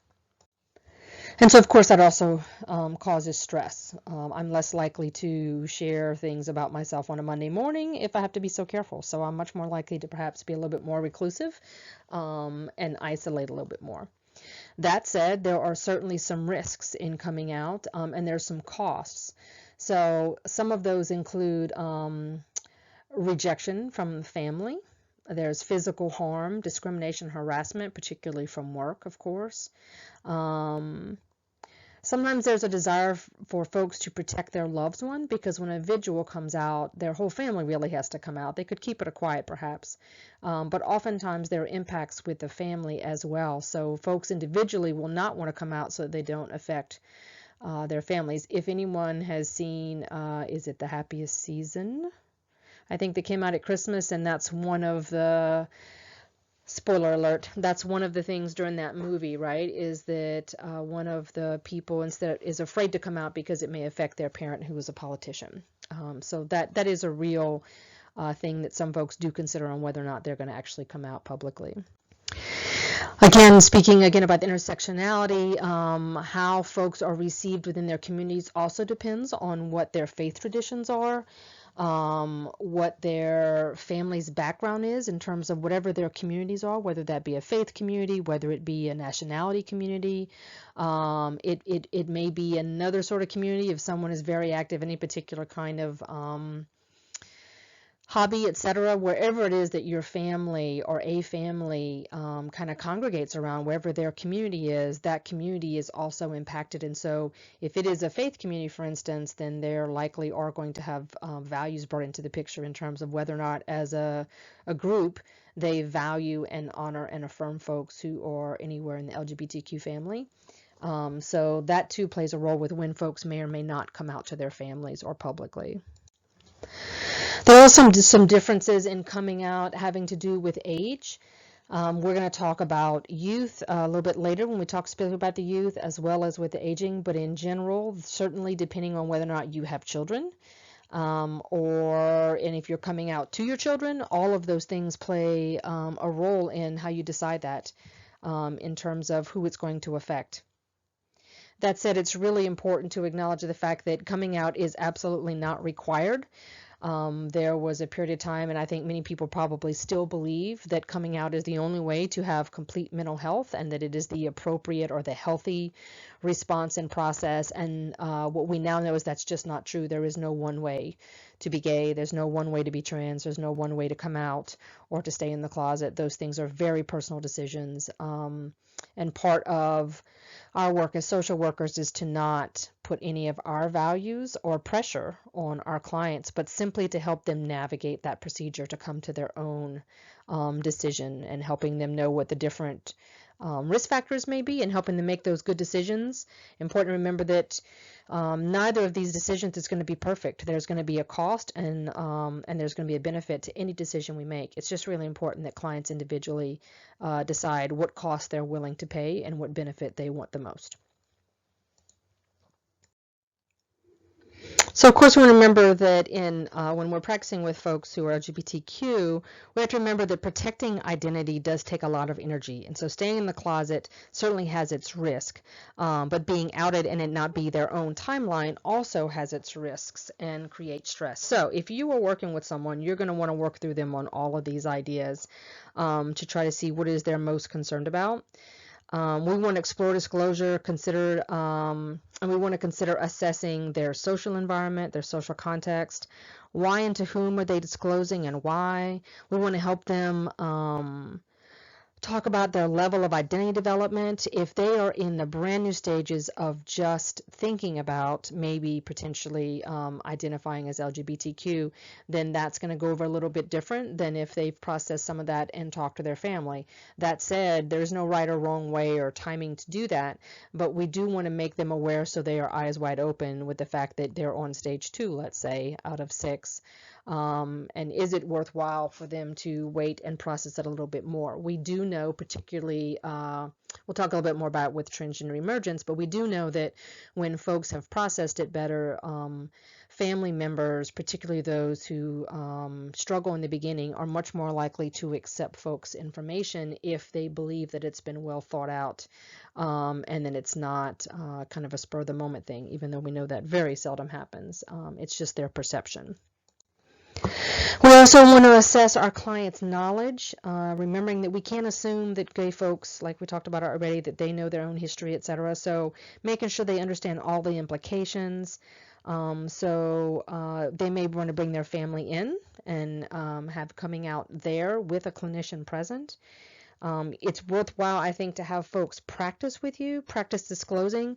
One thing is to choose what I call like a low-hanging fruit, so somebody that they know is going to be supportive. It may even be someone who's already in the LGBTQ community. When they come out to them first, it gives them just an opportunity to have hopefully a really good positive experience before a more difficult one. So role play works really well with you and the client to have them practice in terms of what that sounds like, what it looks like, what they want to say, give them feedback on how you experience it, and then switch. So one time you be the person, they'll be the person coming out and you be the person receiving the information, and then switch and give them that process. I think we have a note a little bit later, but they can write a letter. I'm not opposed to folks reading it out loud to their families because it makes sure that they don't get as nervous sometimes if they read it. And even if they don't read it, even if they just write it with you, it helps them get their thoughts out so that they're not nervous the first time especially. There's a momentum that builds as folks actually disclose to people close to them, and it does make it easier every time. And hopefully they have a little bit of experience under their belt before they have a more challenging disclosure. Oftentimes there might be an ally in the family, somebody that they can go talk to first. Again, maybe an aunt or uncle, maybe oftentimes with parents, it's like the sibling of one of the parents, an aunt or uncle that either already has maybe a child or someone close to them who already identifies the LGBTQ community, and that makes that disclosure easier for your client, and then they have an ally going into the process with their family. One of the things that happens over and over is, I tell this to parents all the time as well, that when a child particularly is telling their parents, whether they're an adult child or a youth, when they're telling their parents something about their identity for the first time, it's the parents' first time hearing it. And so by the time that person discloses to their family, they've been thinking about it for a very long time in 1,000 ways, and maybe every waking moment for a very long time. So reminding your client that just because the family doesn't react in a positive way initially doesn't mean they're not going to come around, and oftentimes they come around pretty quickly. But just to remember that they need to have time. My preference would be for them to not take it on the chin in that scenario in terms of feeling distraught if their family doesn't respond in the way they want to initially, but to just set the expectation that they're hearing it for the first time. You want to prepare for them to be unsure with what to say, and to remind them that just because they don't respond positively initially doesn't mean that they're never going to respond positively, and buys them a little bit of time so they don't have their expectations drop too far initially. If you think about who it is that you would tell, think about what order you believe you would tell your friends and family, and whys. I think it's pretty obvious, but you can think about that. And then, of course, it's also really different because some folks may come out to their employers or in their jobs, but they also may do it with family. They may do those at the same time. They may do it in a staged way. It just depends. And again, it's just really important that they're working through that process with you and practicing and thinking about the pros and cons, so that they don't get surprised. We'll talk about this more when it comes to trans folks, particularly with trans folks. When it comes to employers, we have to really prepare them and make sure they understand they could be putting their livelihood in danger. And with families, it's important to remember that we always assume that families are going to come around pretty quickly, but we also do want, if we think it's a possibility, we do want to have some kind of preparation, not catastrophizing, but to let them know that you may not want to do this on Christmas morning. Sometimes timing is everything. And so thinking through the logistics with them is really helpful.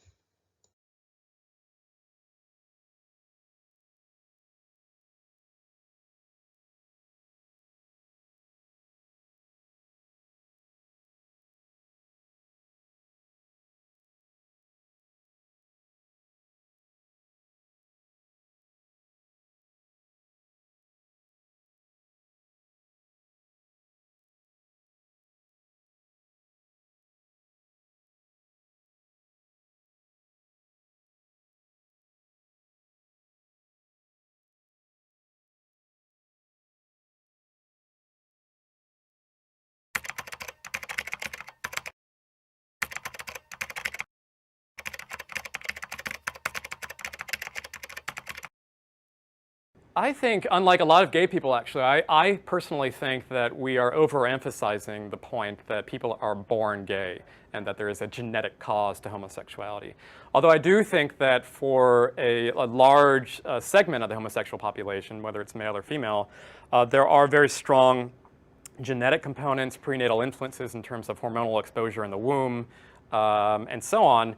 That's not to say that there's just one single route to adult homosexuality. I think that it's perfectly feasible and it's possible that at least a segment of the adult male or female homosexual population had perhaps a genetic predisposition to be gay, but there were also meaningful developmental influences that happened to them in the first few years of life that sort of oriented them toward the homosexual track. And when I say early in life, I mean very early. I think that most of the evidence or the literature on other types of atypical sexual orientation patterns suggests that meaningful things can happen in the first 6 years of life or so. The child is not asexual, counter to what a lot of people would like to believe. The child's sexuality actually is fairly plastic and can be molded based on particular experiences early in development. And we know that from all the research in the fetishes and the paraphilia literature. So it's not immediately clear to me that this couldn't also happen in terms of homosexuality, that for some people there's a stronger neonatal bias toward becoming homosexual later in adulthood. But for others, maybe it happened within the first 6 years of life. But either way, it's completely irreversible. It's not a choice that people make or anything absurd like that. It's something that can't be corrected or changed once it's basically sort of locked or set into place. So whether it happens again in the womb or it happens in kindergarten, it's really completely irrelevant to what we are as adults in terms of our sexual orientation.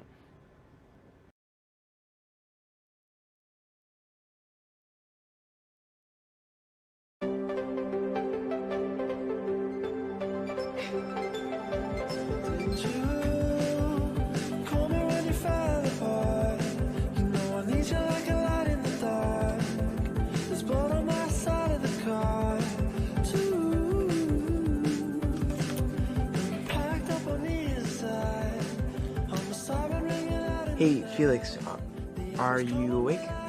Over? I am now. What's up, man? Hey, man. Hey. I could have come to yours. Oh, no, my mom's a really light sleeper. So what's up? I don't know how I'm gonna say this, but I know that if I don't say it now, I'm gonna lose my nerve. So, here it goes. Can you turn around? Seriously? I'm sorry, it's just too much pressure with you staring at me, especially since you hardly ever blink. What are you talking about? I blink a normal amount.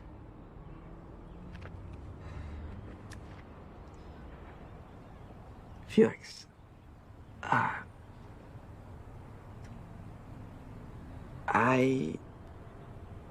like guys. Like, I'm into them.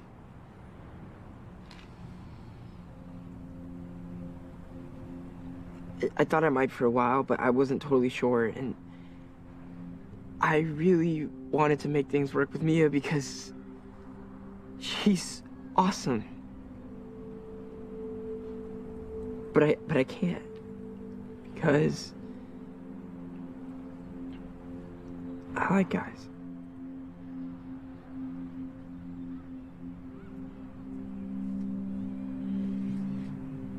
Can I turn around now? Yeah.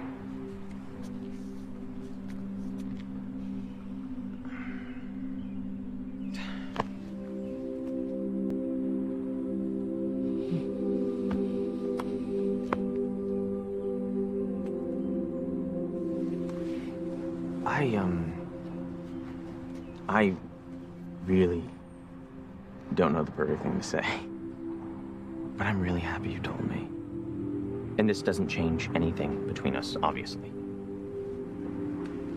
Actually, as far as perfect things to say go, that was pretty good. Felix, don't cry. I'm not crying. You made me aware of my blinking. Irritated my eye. So, how does it feel to get all this off your chest?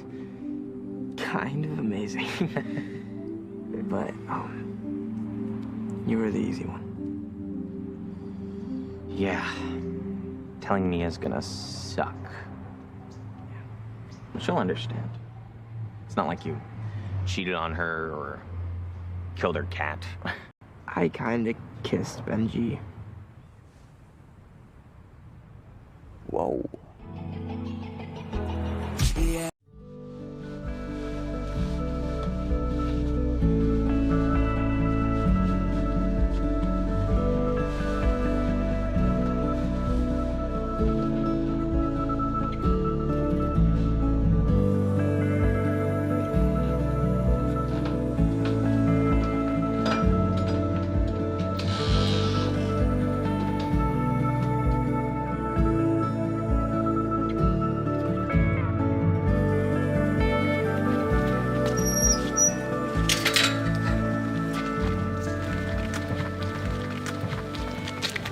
Hey, good morning. Hey. You moving in? Yeah. Whoa, watch it. I'm Greg. I'm Justin. Nice to meet you. Justin, good to meet you. Where are you moving from? Houston, Texas. Houston. Oh, fantastic. Well, welcome to Denver. Thanks. Yeah. Hey, Lawrence. Hi, I'm Lawrence. Lawrence, I'm Greg. Good to meet you. Good to meet you too. Hey, Jenny, come out here. Jenny, this is our daughter, Jenny. Meet Greg. He's gonna be our new neighbor. Oh, good to meet you. Wow, your daughter. Oh, terrific. Well, great. Great. Well, I live next door, so if you need anything, let me know. I got kind of something I have to do, but welcome. Good to meet you. It's good to meet you too. You too.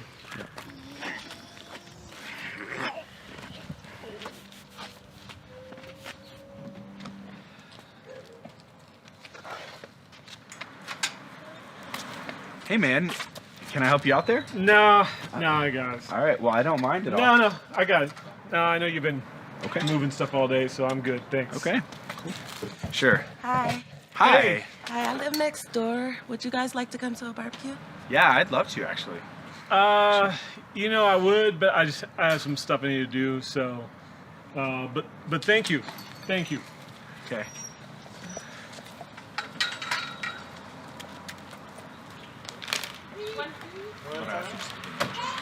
Yeah? It's a little bit Yeah?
Hey! Hey, neighbor. Hey. Made some cookies for you. Oh, thanks. Hope that's Thanks, okay. you guys made these yourself? You didn't buy them? Well, I made them. Yeah, they're just chocolate chip. I hope that's all right. Yeah, that's all right. They're not gluten-free or anything like that? No. They're actually good. So. Oh, okay. Thank you.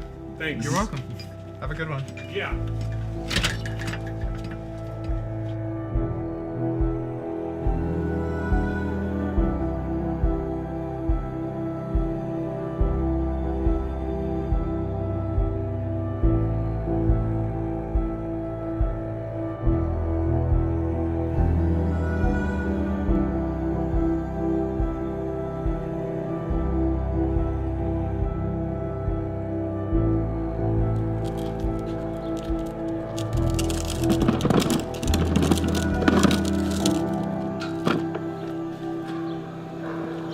Hey, Greg.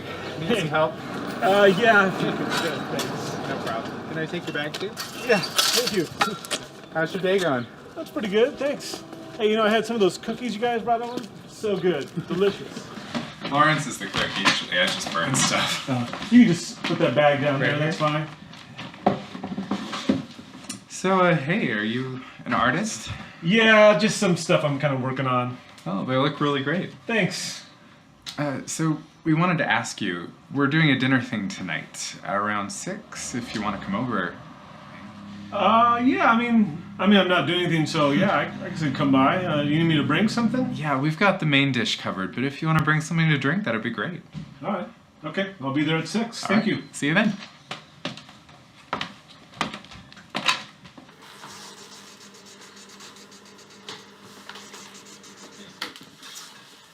I think I'm going to take off, guys. Thank you very much for a great dinner and a great evening. This was really a lot of fun. Absolutely. Thanks for being here. Thank you. And actually, I have a question. Yeah. So, Justin and I moved here, and we came here actually so we could be together. Together? Yeah. Oh, like together. Yeah. Oh, I got you.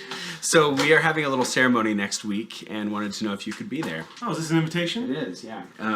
We're not really expecting many people from our family to be there, so we're trying to invite everybody we can from here. Oh, guys, thank you so much. This is I feel touched that you would consider me a friend to invite me. Thank you very much. I'm pretty sure I'm free, so I will be there. And again, thanks for a great night. Good night to you all. Jenny, thank you. Good night. Good to see you. But hey, do you want the last cookie? No, that's okay. I think I've had enough. So, thank you. Good night. Thank you.